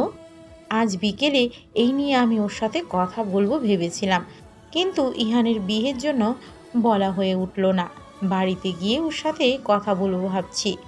ড্রয়িং রুমে এসে নিজের মা আর খালামণির কথা শুনে পা জোড়া থেমে গেল ইহানের। মস্তিষ্কের ফাঁকা ফাঁকা লাগছে ইহানের। কি বলছে এরা? আরোহীর বিয়ে হচ্ছে না? আরোহী নিজের সে ছেলের বিয়ে দিয়েছে? আর কিছু ভাবতে পারছে না ইহান। নিজের জেদের জন্য এত বড় একটা অন্যায় করে বসলো। এখন আরোহীর মুখোমুখি হবে কিভাবে ইহান? সেটা ভেবে অনুশোচনায় পাগল পাগল লাগছিল ইহানের। এদিকে এক আকাশ কষ্ট নিয়ে ইহানের বাসর সাজানো শেষ করলো আরোহী। মনের মধ্যে বয়ে চলছে ঝড়, তবে তা প্রকাশ করার উপায় নেই। কার কাছে বা প্রকাশ করবে? কালকে তার একটা কথা যে ইহান এত বড় সিদ্ধান্ত নেবে সেটা ভাবতেও পারেনি আরোহী। ওই বাড়িতে আর এক মুহূর্ত দাঁড়াতে ইচ্ছা করছে না আরোহীর। তাই কাউকে কিছু না বলে বাড়ি থেকে বেরিয়ে গেল সে। অনেকক্ষণ ধরে আরোহীকে দেখছে না আরশি বেগম, তাই তাকে খুঁজতে ইহানের ঘরে গেলেন তিনি। তবে সেখানে সাজানো ঘর ছাড়া কিছুই পেলেন না। সারা বাড়িতে খুঁজেও যখন আরোহীকে আরশি বেগম পেলেন না, তখন বেশ চিন্তায় পড়ে গেলেন তিনি। আরোহীকে ফোন দিলেন। খালামণির ফোন পেয়ে নিজেকে স্বাভাবিক করার চেষ্টা করলো আরোহী। কান্না আটকে ফোন ধরলো। ফোনের ওপাশ থেকে শুনতে পেল খালামণির চিন্তিত কণ্ঠ। আরশি বেগম জিজ্ঞেস করে বললেন, আরোহী কোথায় তুই? সারা বাড়ি খুঁজেও তোকে পেলাম না। আমি বাড়ি চলে এসেছি খালামণি। আসলে শরীরটা খুব খারাপ লাগছিল। তোমরা চিন্তা করবে তাই কিছু বলে আসিনি। একটু রেস্ট নিলে ঠিক হয়ে যাব, তুমি চিন্তা করো না। কথাগুলো একদমে বলে উঠল আরোহী। আচ্ছা ঠিক আছে, তুই রেস্ট নে, আমি তোর আম্মুকে পাঠাচ্ছি। না না খালামণি, আম্মুকে পাঠাতে হবে না। রেস্ট নিলেই আমি ঠিক হয়ে যাব, তুমি চিন্তা করো না, তোমরা চিন্তা করো না। আচ্ছা মা, তাহলে তুই রেস্ট নে। আরোহীর শরীরটা ভালো লাগছে না, তাই বাড়ি চলে গেছে। তুই চিন্তা করিস না আতসী। আতসী বেগমকে বললেন আরশি। আমি কি একবার বাড়ি থেকে দেখে আসবো আপা, মেয়েটার আমার কি হলো? চিন্তিত কণ্ঠে বললেন আতসী। আমি বলেছিলাম আরোহীকে, ও বলল ও নাকি রেস্ট নিলেই ঠিক হয়ে যাবে, আর তোকেও যেতে বারণ করেছে। ওদিকে আরশির অসুস্থতার কথা শুনে ইহান কাউকে কিছু না বলে বাড়ি থেকে বের হয়ে গেল। আর কেউ না বুঝতে পারলেও ইহান খুব ভালো করে বুঝতে পারল তাই দেরি না করে আরোহীর বাড়িতে চলে গেল ইহান। আরোহীর বাড়ির বেল বারবার টিপছে ইহান, কিন্তু কোনো সাড়া শব্দ পাচ্ছে না। মনে মনে ভয় পেয়ে গেল ইহান, আরোহী উল্টা পাল্টা কিছু করে ফেললো না তো। বেশ কিছুক্ষণ পর দরজা খেলো আরোহী। আরোহীকে সুস্থ দেখে যেন নিজের প্রাণ ফিরে পেল ইহান। এমন সময় ইহান যে আসবে সেটা ভাবতে পারেনি আরোহী। ইহানকে দেখে ভূত দেখার মতো চমকে উঠল আরোহী। আপনি এখানে কি করছেন ইহান ভাইয়া? বাড়িতে সবাই আপনাকে খুঁজবে তো। তাছাড়া আজ আপনার জীবনের একটা বিশেষ দিন। আজ রাতটা আপনার জীবনে অনেক ইম্পর্টেন্ট। তার ছেলে স্বরে বলে উঠল আরোহী। করুণ চোখে তাকিয়ে আছে ইহান। আজ তার একটা জেদ যে এত ভয়াবহ হবে সেটা কল্পনা করতে পারেনি সে। আজ এক সপ্তাহের মধ্যে সেই দিনের কথা ভুলতে পারেনি ইহান। তার উপর কালকের ঘটনা যতবার মনে পড়ে নিজেকে পাগল পাগল লাগছিল। তাই তো রাগের মাথায় হিতাহিত জ্ঞান হারিয়ে এত বড় একটা ভুল সিদ্ধান্ত নিয়ে ফেলেছে সে। আই এম সরি আরোহী, বিশ্বাস করো আমি এমনটা চাইনি। এসব কি বলছেন ইহান ভাইয়া? আজ আপনার বিয়ে হয়েছে আর আপনি বলছেন আপনি চাননি? বিয়ের খুশিতে কি পাগল হয়ে গেলেন নাকি? হাসতে হাসতে বলে উঠল আরোহী। আরোহী প্লিজ আমায় মাফ করে দাও, আমি সত্যি এমনটা চাইনি। আপনি কি চেয়েছিলেন কি চান না সেটা তো আমার জানার কথা না ইহান ভাইয়া। আমি এখন এটা চাই আপনি তাড়াতাড়ি আপনার বাড়িতে চলে যান এবং আপনার বাসর অ্যাটেন্ড করেন। আমি কিন্তু অনেক শখ করে সাজিয়েছি, নিজের সর্বোচ্চ চেষ্টা করেছি যাতে সাজানো সুন্দর হয়। আরোহী করুণ কণ্ঠে বলে উঠল ইহান। প্লিজ ইহান ভাইয়া আপনি চলে যান, আমার শরীর ভালো লাগছে না, আমি রেস্ট নিব। কথাগুলো বলেই ইহানের মুখের ওপর দরজা বন্ধ করে দিল আরোহী। এটাই আরোহী আর ইহানের শেষ কথা ছিল। সেদিনের পর থেকে আরোহী ইহানের সাথে কথা বলতো না। ইহান বেশ কয়েকবার চেষ্টা করছিল কথা বলার, তবে আরোহী তাকে এড়িয়ে যেত। তবে এর মধ্যেই ঘটে আরেক ঘটনা। ইহানের বিয়ের 2 দিন পর আদর্শী বেগম আরোহীর সাথে কথা বলতে চায়। আরোহী সত্যি কাউকে পছন্দ করত, সেটা জানতো আরোহীর কাছে যায়। আরোহী নিজের ঘরে বসেছিল। তখন আরোহীর মা ঘরে আসে। আম্মুকে দেখে আরোহী কোনো প্রতিক্রিয়া দেখা না, চুপচাপ পড়তে থাকে। তোমার সাথে কিছু কথা ছিল আমার আরোহী। হ্যাঁ আম্মু বলো। সেদিন তুমি যেটা বলছিলে সেটা কি সত্যি ছিল? সত্যি কি তুমি কাউকে ভালোবাসো আরোহী? হ্যাঁ আম্মু, আমি সত্যিই বলেছিলাম আমি একজনকে পছন্দ করতাম। স্বাভাবিক গলায় বলল আরোহী। কে সে? সে কে সেটা এখন আর জেনে লাভ নেই আম্মু। সে আমার এঙ্গেজমেন্টের খবর শুনে আমার থেকে অনেক দূরে চলে গেছে। আমার জীবনে আর কখনো ফিরে আসবে না, তাই এটা নিয়ে আর কোনো কথা বলতে চাচ্ছি না আমি। দৃঢ় কণ্ঠে বলে উঠল আরোহী, আওয়াজে স্পষ্ট অভিমান। মেয়ের কথা শুনে বাকরুদ্ধ হয়ে গেল আতসী বেগম। না জেনে হুট করে একটা সিদ্ধান্ত নিয়ে এত বড় ভুল করে ফেলবেন সেটা ভাবতে পারেননি তিনি। মেয়েকে বিশ্বাস না করে আজ মেয়ের জীবন থেকে তার খুশি কেড়ে নিয়েছে আতসী বেগম। এটা ভেবে বুকের মধ্যে ঝড় বয়ে যাচ্ছে আতসী বেগমের। এমনটা কেন বলছো মামুনি? আমি নিজে তার সাথে কথা বলবো, তুমি তার নাম ঠিকানা আমায় দাও। বলে উঠল আতসী বেগম। সেটার আর দরকার নেই আম্মু, যা হওয়ার সেটা হয়ে গেছে। সেদিন যদি একবার আমার কথা বিশ্বাস করতে, গুরুত্ব দিতে, তাহলে হয়তো আমি তাকে হারাতাম না আম্মু। কিন্তু এখন আমি তাকে হারিয়ে ফেলেছি, আর তাই আমি এসব নিয়ে আর কোনো কথা বলতে চাচ্ছি না। আমাকে একটু একা থাকতে দাও। মেয়ের কথার জবাবে কিছু বলতে পারলেন না আতসী বেগম। অপরাধ বোধ যেন কুড়ে কুড়ে খাচ্ছে। দরজার ওপাশ থেকে সবই শুনলেন আজমল সাহেব। তার এবং তার স্ত্রীর এমন সিদ্ধান্ত যে তার মেয়ের জীবনে এমন ভয়াবহ একটা পরিস্থিতি এনে দাঁড় করাবে, তা কল্পনার বাইরে ছিল আজমল সাহেবের। তবে এখন সবটা শেষ, চাইলেও কিছু করতে পারবেন না তিনি। এভাবে কাটতে থাকে দিন। তবে সেদিনের পর থেকে আরোহীর বাবা মা আর আরোহীর মধ্যে একটা অদৃশ্য দেয়াল তৈরি হয়ে যায়। ওনারা সবসময় অপরাধ বোধে ভুগতে থাকে, কিন্তু চাইলেও কিছু করতে পারেন না। তার মধ্যে ইহানের বিয়ের 1 মাস পেরিয়ে যায়। হঠাৎ একদিন জানা যায় মায়া নাকি প্রেগনেন্ট। আরোহী আর ইহানদের বাড়িতে খুশির বন্যা বয়ে যায়। শুধু খুশি হতে পারে না আরোহী, আর ইহান সে তো বিয়ের দিন থেকেই যন্ত্র মানবে পরিণত হয়। তুমি কোথায় আছো রাফসান? আমি তোমাকে কত খুঁজেছি জানো? চিন্তিত কণ্ঠে জিজ্ঞেস করলো ইহান। আমি এতদিন জেলে ছিলাম মিস্টার ইহান। ফোনের ওপাশ থেকে বলে উঠল রাফসান নামের এক যুবক। রাফসানের কথায় অবাক হয়ে গেল ইহান। এসব তুমি কি বলছো? তুমি জেলে ছিলে কিন্তু কেন? কাউকে ভালোবেসে বিয়ে করেছিলাম, এটাই আমার অপরাধ মিস্টার ইহান। আর আমি জেলে ছিলাম, এখনও আছি। অনেক কষ্ট করে আপনার নম্বর জোগাড় করেছি, একজনকে ঘুষ দিয়ে ফোনের ব্যবস্থা করেছি। আমি তার সাথে একবার কথা বলতে চাই মিস্টার ইহান, শুধু একবার। 3 বছরের জেল হয়েছে আমার, কেবল 1 বছরের একটু বেশি সময় পার হলো, এখনও অনেকটা দিন বাকি। আমাকে একবার তার সাথে কথা বলিয়ে দেবেন মিস্টার ইহান, প্লিজ? নিশ্চুপ রইল ইহান। কি বলবে সে? আমি যে তোমার আমানতের হেফাজত করতে পারিনি রাফসান।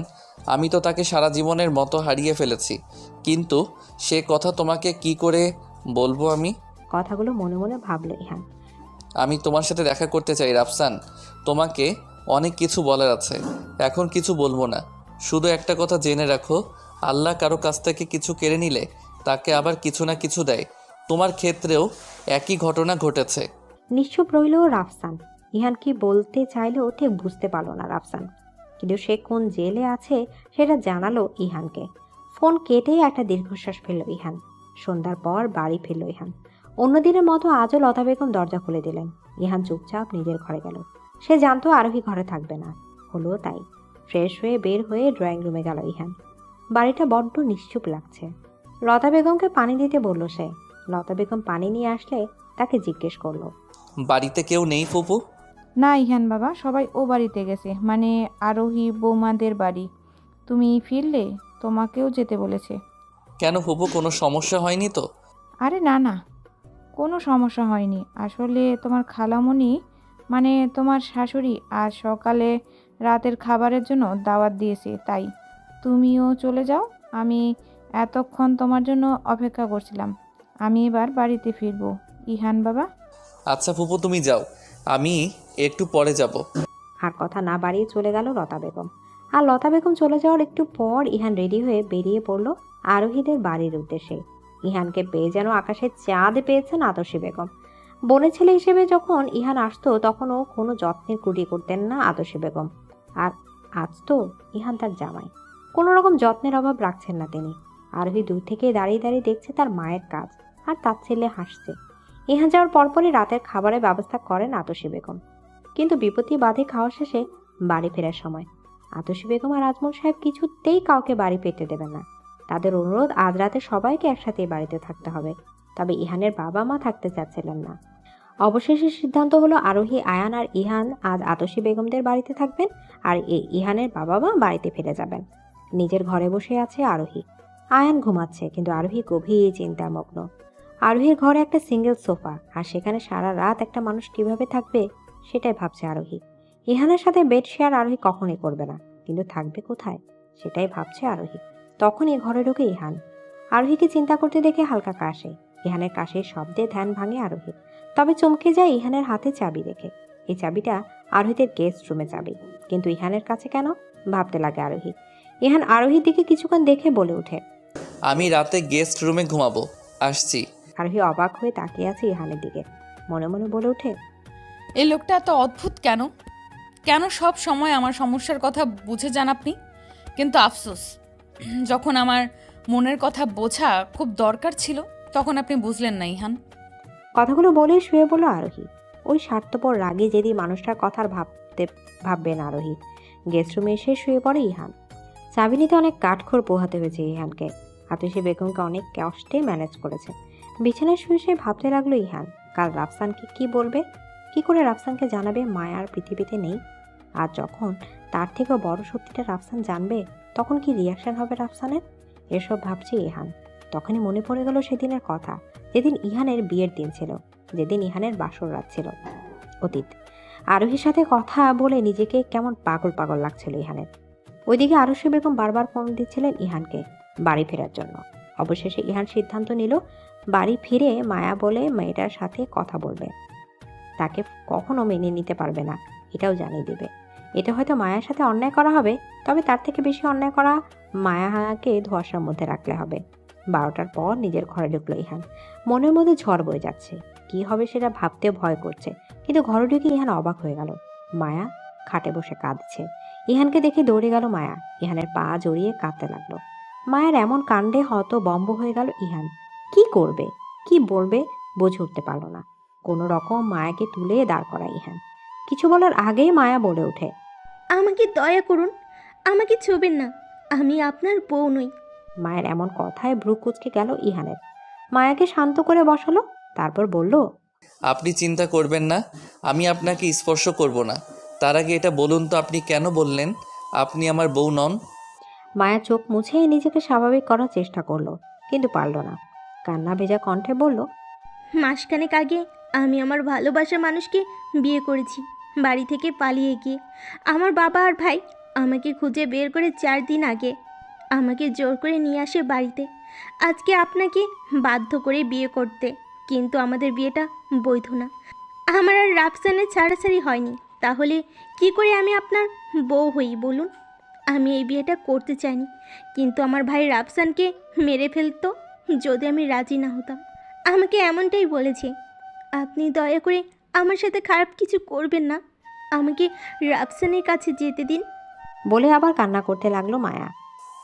আপনি চিন্তা করবেন না, আমি আপনাকে রাফসান বলে ওই ছেলেটা মানে আপনার স্বামীর কাছে ফিরিয়ে দেব। আসলে আমিও একজনকে খুব ভালোবাসি, আর তার উপর রাগ করে আপনাকে বিয়ে করেছি।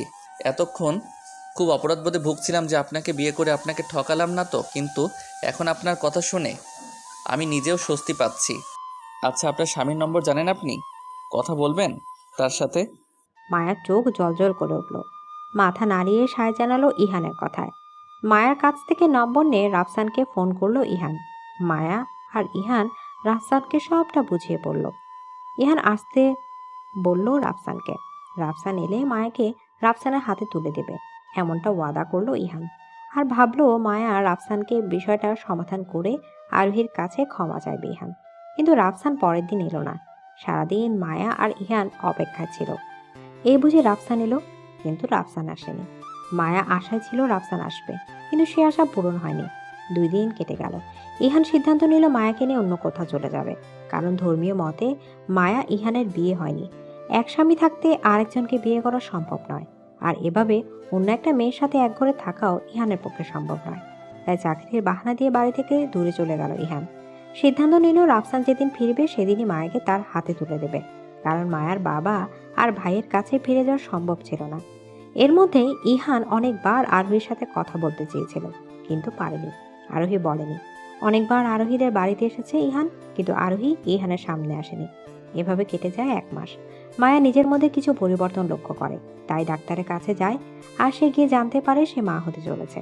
মায়া খুব ভালো করে জানে এই সন্তান রাফসানের, কারণ ইহান আর মায়ের মধ্যে এমন কোনো সম্পর্কই হয়নি। মায়া ইহানকে জানায় নিজের প্রেগনেন্সির বিষয়টা। এমন একটা খবর শুনে ইহান কি করবে বুঝতে পারে না, আর না পারে কিছু করতে, কারণ তার আগেই ইহানের বাবা মা জেনে যায় মায়া প্রেগনেন্ট। মায়া যে হসপিটালে টেস্ট করাতে যায় সেখানে ইহানের বাবার বন্ধু চাকরি করেন, আর তিনি ইহানের বাবাকে জানিয়ে দেয়। আর বাকিরা ওই ব্যাপারটা জেনে যায়। ইহান বাধ্য হয়ে বলে যে এই সন্তানের বাবা সে, না হলে মায়ের চরিত্রে দাগ লাগতো। তবে সবকিছু ঠিক হলো, ইহান আরোহীর কাছে কঠিন অপরাধী হয়ে গেল, আর সেটাও সারা জীবনের জন্য। সেই ঘটনার পর থেকে ইহানের আরোহীর সামনে যেত না। ভাগ্য ভেবে মেনে নিয়েছিল সব। তবে আয়ানের জন্মের সময় মায়া মারা গেল, আর মৃত্যুর সময় আরোহীর হাতে আয়ানকে তুলে দিল। আরোহীকে দিয়ে প্রতিজ্ঞা করিয়ে নিলেও যেন কোনো মতে আয়ানকে নিজের কাজ ছাড়া না করে। অতীতের কথাগুলো ভাবতে ভাবতে ঘুমিয়ে গেল ইহান। কালকে সে মুখোমুখি হবে রাফসানের। শুরু হলো একটা নতুন দিন, একটা নতুন সকাল। আরোহীদের বাড়ি থেকে একটু আগে নিজের বাড়িতে ফিরেছে ইহান। আতশী বেগম না খাইয়ে ছাড়েননি ইহানকে, তবে ইহান একা ফিরেছে। আরোহী আর আয়ান পরে ফিরবে।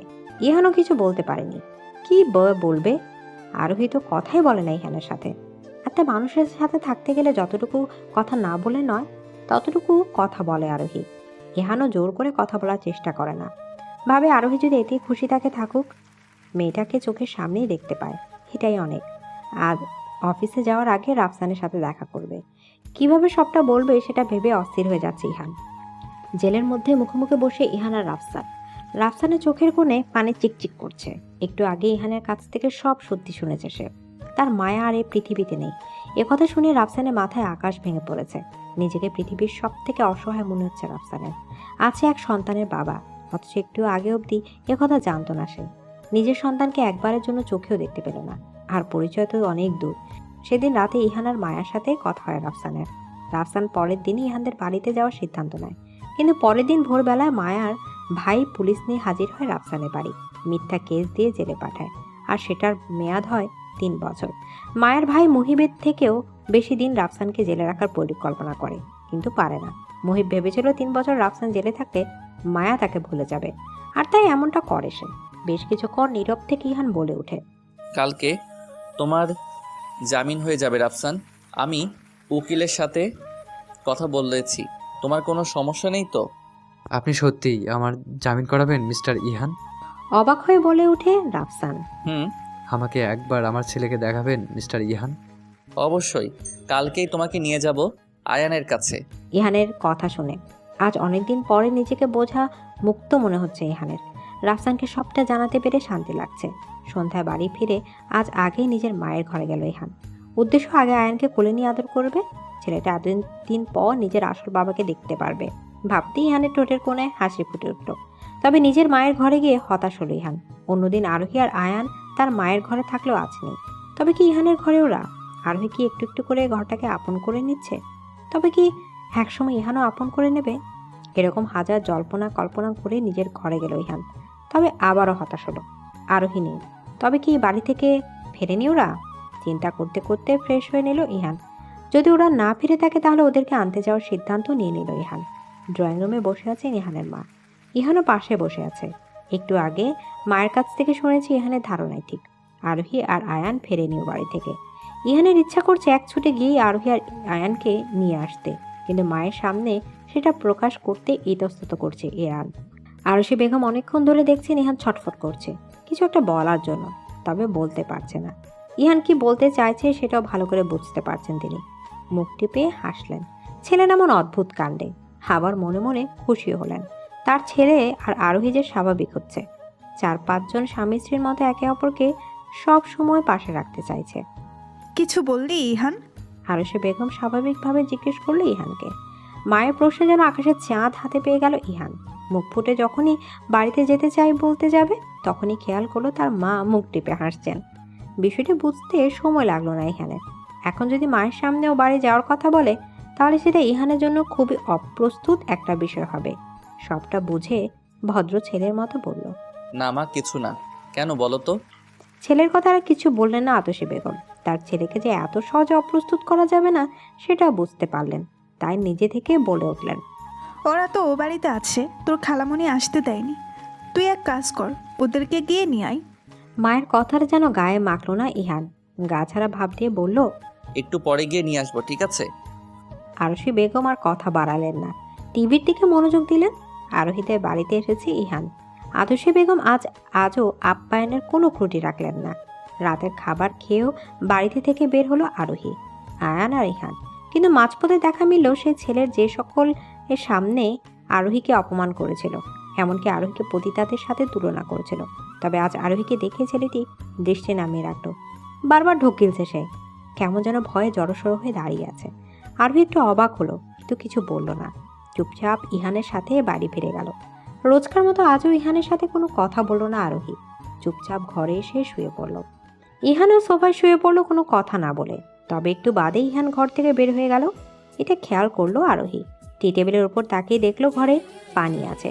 তাহলে কোথায় গেল ইহান? প্রশ্ন জাগলো আরোহীর মনে।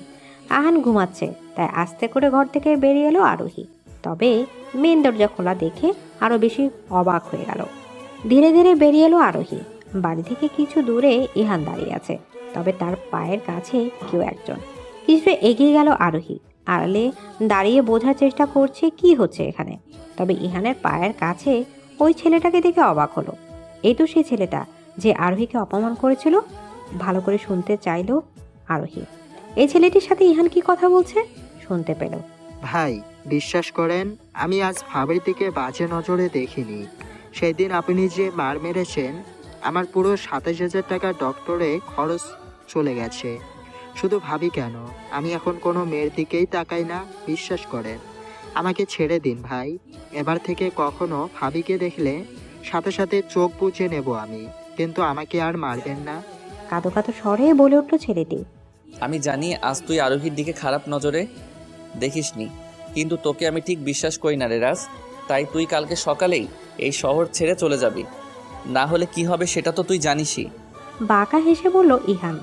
ঠিক আছে ভাই, তাই হবে। আমি কালকেই চলে যাব। আপনি শুধু আমাকে আর মারবেন না। বলল রাজ নামে ছেলেটি। তুই যা এখন। আর আমাদের মধ্যে যা কথা হয়েছে সেটা যেন কেউ না জানে। এই কথাগুলো বলতেই তোকে ডেকেছিলাম। আচ্ছা ভাই, যাই তাহলে। বলে চলে যেতে যাচ্ছিল রাজ নামে ছেলেটি, তবে তার আগে ইহান ওকে আটকালো। কিছু টাকা দিয়ে বলল, এখানে 20,000 টাকা আছে, জানি তোর আরও বেশি খরচ হয়েছে, কিন্তু ওটা তোর শাস্তি। আসলে আরোহীর সাথে ঘটনাটা শুনে আমার মাথায় রক্ত উঠে গেছিল, তাই রাগের মাথায় তোকে ওভাবে মেরেছিলাম। তবে এটা ভাবিস না আমি অনুতপ্ত। আমি যেটা করেছি একদম ঠিক করেছি, আর ভবিষ্যতে প্রয়োজনে আবারও করব। শেষের কথাটা বেশ শাসিয়ে বলল ইহান। ইহানের কথা শুনে আবারও ভয় পেয়ে গেল রাজ। কোনো রকম টাকাটা নিয়ে এক প্রকার পালিয়ে গেল। রাত চলে যাওয়ার পর ইহানও ফিরে এলো। ইহানকে ফিরতে দেখে আরোহীও তাড়াতাড়ি বাড়ির মধ্যে ঢুকে পড়ে। বিছানায় গিয়ে শুয়ে পড়ে আরোহী। একটু আগে কি শুনলো ও? ইহান ছেলেটার জন্য মেরেছে? ভাবতে মনের মধ্যে একটা ভালো লাগা কাজ করতে লাগলো আরোহী। তবে সেটা দীর্ঘস্থায়ী হলো না। পরক্ষণে মনে পড়ে গেল মায়ার কথা। এই মেয়েটা ইহানের জীবনের সব, আরোহী কিচ্ছু না। মায়া ইহানের সন্তানের মা হয়েছে। ইহান যেটা করেছে শুধু কর্তব্য, আর কিছু না। এসব নিজেকে বোঝাতে বোঝাতে ঘুমে তলিয়ে গেল আরোহী। সকালে ড্রেসিং টেবিলের সামনে থেকে শব্দ ভেসে আসায় ঘুম ভেঙে যায় আরোহীর। ঘড়ির দিকে তাকিয়ে দেখলো 7টা বাজে। এত সকালে ইহানকে রেডি হতে দেখে ভ্রু কুঁচকায় আরোহী। ইহান তো 9টার আগেই বের হয় না, তাহলে আজ এত সকাল সকাল কোথায় যাচ্ছে? একবার ভাবলো প্রশ্ন করবে, কিন্তু পরক্ষণে ভাবলো প্রশ্ন করবে না। ইহানের যেখানে ইচ্ছা হয় যাক, তাতে আপনার কি? আমি কি ওর সত্যিকারের বউ নাকি? আমি শুধু আয়ানের মা, আর কিছু নই। কথাগুলো বিড়বিড় করে বলে নিজেকে বোঝালো আরোহী, কিন্তু লাভের লাভ কিছুই হলো না। মনের মধ্যে একটা কিন্তু থেকেই যায়। অবশেষে ভাবলো শুধু একটু জিজ্ঞেসই তো করবে, তাতে কি? কিন্তু যখনই ইহানকে জিজ্ঞেস করতে যাবে তখনই ইহান ঘর থেকে বেরিয়ে যায়। ইহানকে আর জিজ্ঞেস করা হয় না। আর ইহানেরও তাড়া থাকে সে খেয়াল করে না। আরোহীর ঘুমিয়ে গেছে। সকাল 11টার বেশি বাজে। ইহান ফেরেনি। নিজেকে নানাভাবে বুঝ দিচ্ছে আরোহী, কিন্তু মনকে শান্ত করতে পারছে না। করবে কি করে? প্রেমিক পুরুষের একটুখানি কষ্ট যে নারী মনে ঝড় তুলতে সক্ষম, আর আজ সেই ঝড় চলছে আরোহীর মনে। মুখে যতই বলুক না কেন, আদৌ কি এই মানুষটাকে ভুলতে পেরেছিল আরোহী? ইহানের চিন্তায় সকলের নাস্তাও করেনি আরোহী, তবে তার চিন্তাটা কাউকে বুঝতে দেয়নি। তবে 11:30টার দিকে ফিরে এলো ইহান। দরজায় বেল বাজার সাথে সাথে দরজা খুলতে ছুটে গিয়েছিল আরোহী, কারণ আরোহীর মন বলছিল ইহান এসেছে। তবে ইহানের সাথে এক অজ্ঞাত ব্যক্তিকে দেখে একটু অবাক হলো আরোহী। তবে কথা না বাড়িয়ে ভেতরে আসতে দিল ওদের। ড্রয়িং রুমে বসে আছে আরশি বেগম। ইদ্রিস সাহেব একটু আগে বেরিয়ে গেছেন। ছেলেটিকে দেখে আরশি বেগম অবাক হলেন। প্রশ্ন করলেন ইহানকে। ইহান এই ছেলেটিকে? মা, ও আমার বন্ধু রাফসান। তুমি বা তোমরা চিনবে না। আসলে ও একটু আয়ানের মানে আমার ছেলেকে দেখতে এসেছে। ইহানের কথা সবার কাছে একটু অদ্ভুত লাগলো, কারণ এই ছেলেকে আগে কখনো আর আজ হঠাৎই ইহানের ছেলেকে দেখতে চলে এলো। ব্যাপারটা বুঝতে পেরে ইহান বলল, আসলে ও খুব বাচ্চা প্রিয় মানুষ, তাই আমার ছেলেকে দেখতে চলে এসেছে। ইহানের কথায় ব্যাপারটা সবাই বুঝলো। ইহান রাফসানকে নিয়ে নিজের ঘরে চলে গেল, সাথে আয়ানও। আরশি বেগম আরোহীকে ওদের জন্য কফি নিয়ে যেতে বলল, আর লতা বেগমকে নাস্তার ব্যবস্থা করতে বললেন। ঘরে ঢুকে ইহান আয়ানকে রাফসানের হাতে তুলে দিল। নিজের ছেলেকে প্রথম কোলে নিচ্ছে রাফসান। বাবা হওয়ার সুখ বুঝি এমনই হয়। শরীর আর মনের মধ্যে তোলপাড় চলছে রাফসানের। এই প্রথম ছেলেকে কোলে নিতে পারায়। কফি নিয়ে রুমে ঢুকে দেখে রাফসান নামের লোকটি আয়ানকে নিজের সাথে জড়িয়ে নিয়ে বসে আছে, আর ইহান সেটা পলক ভরে দেখছে। আরোহী দরজা নক করে ওদেরকে কফি দিয়ে চলে গেল। বেশ অনেকক্ষণ পর রাফসান আর ইহান বেরিয়ে এলো। আয়ান ঘুমিয়ে গেছে, তাই তাকে শুয়ে দিয়ে দিয়েছে। সবাই রাফসানকে থেকে যাওয়ার জন্য বলল, তবে রাফসান থাকলো না। সকলের সাথে কুশল বিনিময় করে চলে গেল। রাফসান বেরিয়ে যাওয়ার পর আরোহীও ঘরে গেল, কিন্তু একই কফির মগ একটা খালি আর একটা ভরা। ইহান কফিটা খেয়েছে, কারণ ইহানের মগটি খালি। আরোহী ভাবলো, লোকটা কফি খায়নি নাকি? আচ্ছা, লোকটা পুরোটা সময় আয়ানকে কোলে নিয়েছিল নাকি যার জন্য কফি খেতে পারেননি? এত বাচ্চা প্রিয় লোক। এই যে বিড়বিড় করে ওয়াশরুমে শাওয়ার নিতে চলে গেল আরোহী। শাওয়ার নিয়ে বেরিয়ে এসেছে আরোহী। আয়ান আরশি বেগমের কাছে আছে, তাই এই ফাঁকে আলমারিটা গুছিয়ে নেওয়ার সিদ্ধান্ত নিল আরোহী। গতকাল আয়ানের একটা জামা খুঁজে পাচ্ছিল না আরোহী, যার জন্য আলমারিটা একটু অগোছালো করে ফেলেছে আরোহী। এই আলমারিতে ইহান আর আয়ানের জামা কাপড় থাকে। আরোহী নিজের জামা আলাদা আলমারিতে রাখে। ইহানের ঘর বেশ অনেকটা বড় হওয়ায় দুটো আলমারি খুব সহজে ঘরে রাখা যায়। আরোহী খেয়াল করলো আয়ানের জামার সাথে সাথে ইহানেরও অনেকটা কাপড় এলোমেলো করে ফেলেছে আরোহী। প্রথমে ভাবলেও গুছিয়ে দেবে না, কিন্তু তারপর ভাবলো এলোমেলো যখন আরোহী করেছে তখন একটু গুছিয়ে দেওয়াই যায়। সে তো বউ হিসেবে দিচ্ছে না, দিচ্ছে অগোছালো করে ফেলেছে বলে দিচ্ছে। নিজেকে সব বুঝ দিয়ে আলমারি গোছানো শুরু করলো আরোহী। কিন্তু তখনই একটা কাগজে চোখ আটকে গেল আরোহী। ইহানের কোনো ব্যক্তিগত কাগজ দেখার ইচ্ছে নেই আরোহী, তবে কাগজের উপর লেখাটা ছেয়ে যেন জল করছে। সেখানে গোটা গোটা অক্ষরে লেখা আছে ডিভোর্স। লেখাটা দেখে আরোহী একটু চমকায়, তারপর কাগজটা হাতে নিয়ে দেখে এটা ইহান আর মায়ার ডিভোর্স পেপার। তবে ডিভোর্সটা আয়নের জন্য হয়তো হয়নি। বিষয়টা ক্লিয়ার হলো না আরোহীর কাছে। ইহান মায়ের প্রেগনেন্সির সময় ডিভোর্স ফাইল করেছে, হ্যাঁ তারিখটা তো সেটাই বলছে, কিন্তু কেন? ওদের সম্পর্কে তো কোনো অসুবিধা ছিল না, তাহলে ইহান মায়াকে ডিভোর্স কেন দিতে চাইছিল, সেটা মায়া প্রেগনেন্ট জানা সত্ত্বেও? আরোহী সবকিছু এলোমেলো হয়ে যাচ্ছে, কোনো মতে সমীকরণ মেলাতে পারছে না। প্রশ্নের চাপে নিজেকে পাগল পাগল মনে হচ্ছে। বারবার মনে হচ্ছে যেটা সবাই জানে সেখানে কোনো গন্ডগোল আছে, কিন্তু এত প্রশ্নের উত্তর কোথায় পাবে? একমাত্র ইহানই দিতে পারবে উত্তর। আরোহী আর ভাবল না, আগে ইহান ফিরুক, তারপর না হয় সব জানা যাবে। ঘড়ির কাঁটা 11টার ওপারে, অথচ এখনও ইহানের দেখা নেই। যে মানুষটা 9টার পরে বাড়িতে ফিরে, সেই মানুষটা এখন বাড়িতে ফিরল না। বাড়ির সকলেই ইহানের চিন্তা করছে। আরশি বেগমের তো প্রেশার হাই হয়ে গিয়েছে, বেশি চিন্তা করলেই ওনার প্রেশার বেড়ে যায়। এত চিন্তার কিছু ছিল না যদি ইহান ফোন ধরতো, কিন্তু ইহানের ফোন সুইচড অফ, যার জন্য সকলের দুশ্চিন্তা আরও বেশি হচ্ছে। 11:30টার দিকে আরোহী অনেক বুঝিয়ে তার খালুকে অল্প কিছু খাইয়ে শুয়ে পড়তে বলল, কারণ আরোহী জানে এরকম দুশ্চিন্তা করলে এনারা দুজনেই অসুস্থ হয়ে পড়বে। খালু নামক শ্বশুর শাশুড়িকে খাওয়াতে সক্ষম হলেও নিজে কিছুই খেতে পারল না আরোহী। সকলের সামনে স্বাভাবিক থাকলেও ভেতরে ঝড় বয়ে যাচ্ছে আরোহী। আজই ঠিক করেছিল ইহানকে কিছু প্রশ্ন করবে, যার উত্তরগুলো জানা খুব দরকার আরোহীর, কিন্তু ইহানই তো ফিরল না। অপেক্ষা করছে আরোহী। একসময় অপেক্ষা করতে করতে ঘুমিয়ে গেল সে। সকালে হালকা রোদে চোখে পড়ায় ঘুম ভেঙে গেল আরোহীর। কালকে ইহানের জন্য অপেক্ষা করতে করতে ঘুমিয়ে গেছিল সে। ইহানের কথা মনে পড়তে চারদিক দেখলেও আরোহী, না ইহান নেই। তাহলে কি ইহান ফেরেনি? তখনই ওয়াশরুমে দরজা খুলে বেরিয়ে এলো ইহান, পরনে শুধু একটা ট্রাউজার। খালি গায়ে প্রথম ইহানকে দেখলো আরোহী। লজ্জায় নিজেকে মেরে ফেলতে ইচ্ছা করছে। এতদিন এই বাড়িতে এসেছে, কখনো ইহানকে খালি গায়ে দেখেনি। তাড়াতাড়ি চিৎকার করে বলল, এই আপনার জামা কোথায়, এভাবে খালি গায়ে আছেন কেন? কথাগুলো অন্যদিকে ফিরে বলল আরোহী। ইহান কোনো কথা না বলে চুপচাপ গায়ে একটা টি শার্ট জড়িয়ে বাইরে বেরিয়ে গেল। ইহানের এমন ব্যবহারে অবাক হয়ে গেল আরোহী। আর ইহান বাড়ি বা ফিরল কখন? এসব ভাবতে ভাবতে ফ্রেশ হয়ে ঘরে এসে দেখলো আয়ান জেগে গেছে। আয়ানকে নিয়ে বাইরে বেরিয়ে এসে দেখে ইহান ড্রয়িং রুমে বসে আছে। আরোহী জিজ্ঞেস করতে গিয়েও করতে পারছে না। আর ইহান যেন আরোহীকে দেখতেই পাচ্ছে না, এমন একটা ভাব। ভ্রু কুচকালো আরোহী, মনে মনে ভাবলো, হঠাৎ এই ছেলের হলো কি? এতদিন তো নিজ থেকে কথা বলতো, আর আজ কেন আমাকে দেখতেই পাচ্ছে না? আরোহী কিছু না বলে ঘরে চলে গেল। এমনকি সকালের খাবারও ইহানের ঘরে বসে খেলো। ইহানও দেখলো আরোহীর বিষয়টা, তবে কিছু বলল না। মেয়েটা তো চায় না সে আরোহীর সামনে থাকুক, ঠিকমতো কথাও বলে না। তাহলে তার থেকে দূরত্ব রাখাই ভালো। কালকের রাত 2টায় ইহান বাড়ি ফিরেছে। অফিসের কাজ বেশি ছিল ইহানের, তার উপর রাস্তায় প্রচণ্ড জ্যাম। সব মিলে রাত 2টা বেজে গিয়েছিল। তবে ফিরে দেখলো আরোহী ঘুমাচ্ছে। এটা দেখে ইহানের একটু খারাপ লেগেছে। ইহান ভেবেছিল হয়তো আরোহী জেগে থাকবে, তবে এমনটা হয়নি। তাও খারাপ লাগাটা নিয়ে এত মাথা ঘামালো না ইহান। কিন্তু আজ সকালে যখন আরোহী ইহানকে দেখলো, সে একটাবার জিজ্ঞেস না করলো না সে কাল রাত কখন ফিরেছে, বরং আরোহী তার জামা নিয়ে পড়েছিল। তাই তো অভিমানে কথা বললো না ইহান। সে থাকুক তার মতো। সারাদিন ইহান বাড়িতেই ছিল, কারণ আজ শুক্রবার, ইহানের অফিস বন্ধ। কিন্তু সারাদিনের মধ্যে ইহান আরোহীকে যথেষ্ট অ্যাভয়েড করেছে। যদি ওরা কথা বলতো না সেরকম, তবে এতটা অ্যাভয়েড করতো না ইহান। কিন্তু আজ একদম ব্যতিক্রম। সন্ধ্যার সময় ইহান একটু বাইরে গেল। এদিকে আরোহী ইহানের সাথে কথা বলতে চাইছে, কিন্তু পারছে না। আর ইহানও যে আরোহীকে অ্যাভয়েড করছে সেটাও বেশ ভালোই বুঝতে পারছে। কাল রাতে ইহান কেন আসতে দেরি করেছিল সেটা আরশি বেগমের কাছে থেকে শুনেছে আরোহী। তবে ইহান এমন কেন বুক করছে সেটা বুঝতে পারছে না। তবে আরোহী এটুকু বুঝতে পারছে তার আড়ালে অনেক সত্যি লুকিয়ে আছে, যেটা জানা আরোহীর জন্য খুব দরকার। তবে সেটা কি করে, এটাই ভাবছে আরোহী। 8টার দিকে বাড়ি ফিরে এলো ইহান, তবে নিজের ঘরে গেল না, ড্রয়িং রুমে থাকলো।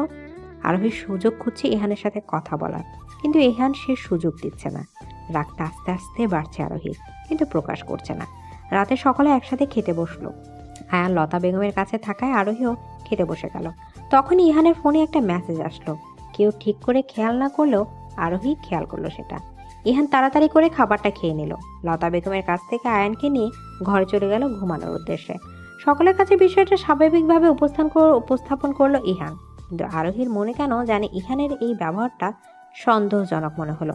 খাওয়া শেষ করে আরোহী ঘরে চলে গেল, কিন্তু ঘরে ঢোকার সময় দেখলো দরজা বন্ধ। অবাক হলো আরোহী, ইহান কি তাকে ঘরে ঢুকতে দেবে না নাকি? রাগের সাথে কিছু অভিমানও ভর করলো আরোহীর বক্ষ পিঞ্জিরাতে। দরজা ধাক্কা দিতে গিয়েও দিল না আরোহী, ধীর পায়ে জানালার কাছে এসে দাঁড়ালো। উদ্দেশ্য বন্ধ করে ইহান কি করছে সেটা দেখা, তবে জানালার কাছে এসে যে এমন কিছু দেখবে সেটা আশা করেনি আরোহী। ইহান আয়নের সামনে ফোন ধরে আছে, যতদূর মনে হচ্ছে ভিডিও কলে কেউ আছে, কিন্তু কে আছে? আর আয়নকে এভাবে কে দেখতে চাইবে? নানা রকম প্রশ্ন এসে আবারও ভিড় করলো আরোহীর মাথায়। তবে আরোহী আরও বেশি অবাক হলো যখন ইহান ফোনটি নিজের দিকে নিয়ে বলে উঠল, রাফসান, আয়ান ঘুমিয়ে গেছে। আজ এতটুকু থাক, আর তোমার যখনই আয়ানকে দেখতে মনে চাইবে তুমি এ বাড়িতে চলে আসবে, আর না হয় আমাকে বলে দেবে, আমি ভিডিও কলে দেখিয়ে দেব। রাখছি এখন। তোমার ভাবির হয়তো খাওয়া এতক্ষণে হয়ে গেছে, যে কোনো সময় দরজায় নক করতে পারে। ইহানের কথাতে আরোহী স্পষ্ট বুঝতে পারলো খাওয়ার সময় রাফসান মেসেজ করেছিল, যে কারণে ইহান তাড়াতাড়ি করে খাবার খেলো। কিন্তু আরোহীর মাথায় একটা জিনিস ঢুকছে না, রাফসান কেন আয়ানকে দেখতে চাইবে, আর ইহানও সেটা অ্যালাউ করছে কিভাবে? একটু পরেই ইহান ঘরের দরজা খুলে বেরিয়ে এলো। আরোহী ততক্ষণে জানালার কাছ থেকে সরে গিয়েছে। দরজা খুলে দিয়ে ইহান সোফা এসে শুয়ে পড়লো ঘুমানোর উদ্দেশ্যে। তবে আরোহী এসে সোফার পাশে দাঁড়িয়ে থাকলো। ইহান একটু অবাক হলো আরোহীর এমন কাজে, কিন্তু কিছু বলল না, চুপচাপ চোখ বন্ধ করে শুয়ে থাকলো। ইহান আরোহীকে দেখেও না দেখার আরোহীর রাগটা মাথা চাড়া দিয়ে উঠল। সোফায় শুয়ে থাকা ইহানের টি শার্টের কলার ধরে উঠে বসালো ইহানকে। আরোহীর এমন হঠাৎ আক্রমণে ইহান ঘাবড়ে গেল, নিজেকে বাঁচাতে গিয়ে হ্যাঁচকে টান দিল আরোহীকে। ফলস্বরূপ আরোহী ইহানের বুকে গিয়ে পড়ল। আরোহীর সারা শরীর দিয়ে যেন কারেন্ট বয়ে গেল। এই প্রথম আরোহী ইহানের এত কাছে। নিজের কাজেই নিজেই ভাবাচাকা খেয়ে গেল ইহান। এমন কিছু হবে কেউ আশা করেনি। হঠাৎ হওয়া এমন ঘটনায় দুজনে অপ্রস্তুত হয়ে গেল। উঠে বসলো দুজনে। তবে সারাদিন ইহানের করা ইগনোরের কথা মাথাতে আসায় আরোহী আবারও ঘুরে বসলো ইহানের দিকে। কাট গলায় প্রশ্ন করলো, আমাকে এভাবে ইগনোর কেন করছেন? আরোহীর প্রশ্ন শুনে হাসলো ইহান, জোরে নয় তবে ব্যঙ্গ করে বলে উঠল, আমি তোমাকে ইগনোর করার কে? আমি তো একটা খারাপ মানুষ। আমার সাথে দূরত্ব বজায় রাখাটা ভালো নয় কি? ইহানের কণ্ঠে স্পষ্ট অভিমান, সেটা বুঝলো আরোহী, তবে কোনো সহানুভূতি দেখালো না, বরং বলে উঠল, খারাপ মানুষের মতে কাজ করলে তো খারাপ মানুষ ভাববেই, আর দূরত্ব সেটা তো অনেক আগেই তৈরি হয়েছে। ইহানের দৃষ্টি স্বাভাবিক, যেন আগে থেকে জানতো আরোহী এমন কিছু বলবে। ইহান বলে উঠল, সবই যখন জানো তাহলে নতুন করে কিছু জানার নেই নিশ্চয়ই। যাও গিয়ে ঘুমিয়ে পড়ো। মাঝরাতে আয়ান জেগে গেলে ঘুমাতে পারবে না কিন্তু। তাচ্ছিল্য হাসলো আরোহী, ব্যঙ্গ করে বলে উঠল, এই কেয়ারগুলো আপনার বউ মায়ের জন্য ছিল, তাই না? আজ তার জায়গায় আমি আছি বলে আমাকে এই কেয়ার দেখাচ্ছেন? ইহান শান্ত কণ্ঠে বলল, কেয়ার তো থাকবেই, যতই হোক সে আমার সন্তানের মা, তাকে তো কেয়ার করা অবশ্যই লাগতো। শুধু আফসোস সে নেই। ইহানের কথাতে ভয়ঙ্কর রেগে গেল আরোহী। দ্বিতীয়বারের মতো ইহানের টি শার্টের গলায় চেপে ধরলো আর ঝাঁঝালো কণ্ঠে বলে উঠল, এত কেয়ার থাকলে ডিভোর্স কেন দিতে চাইছিলেন তাকে? সেটাও সে প্রেগনেন্ট জানা সত্ত্বেও। বলুন, কেন ডিভোর্স অ্যাপ্লাই করেছিলেন?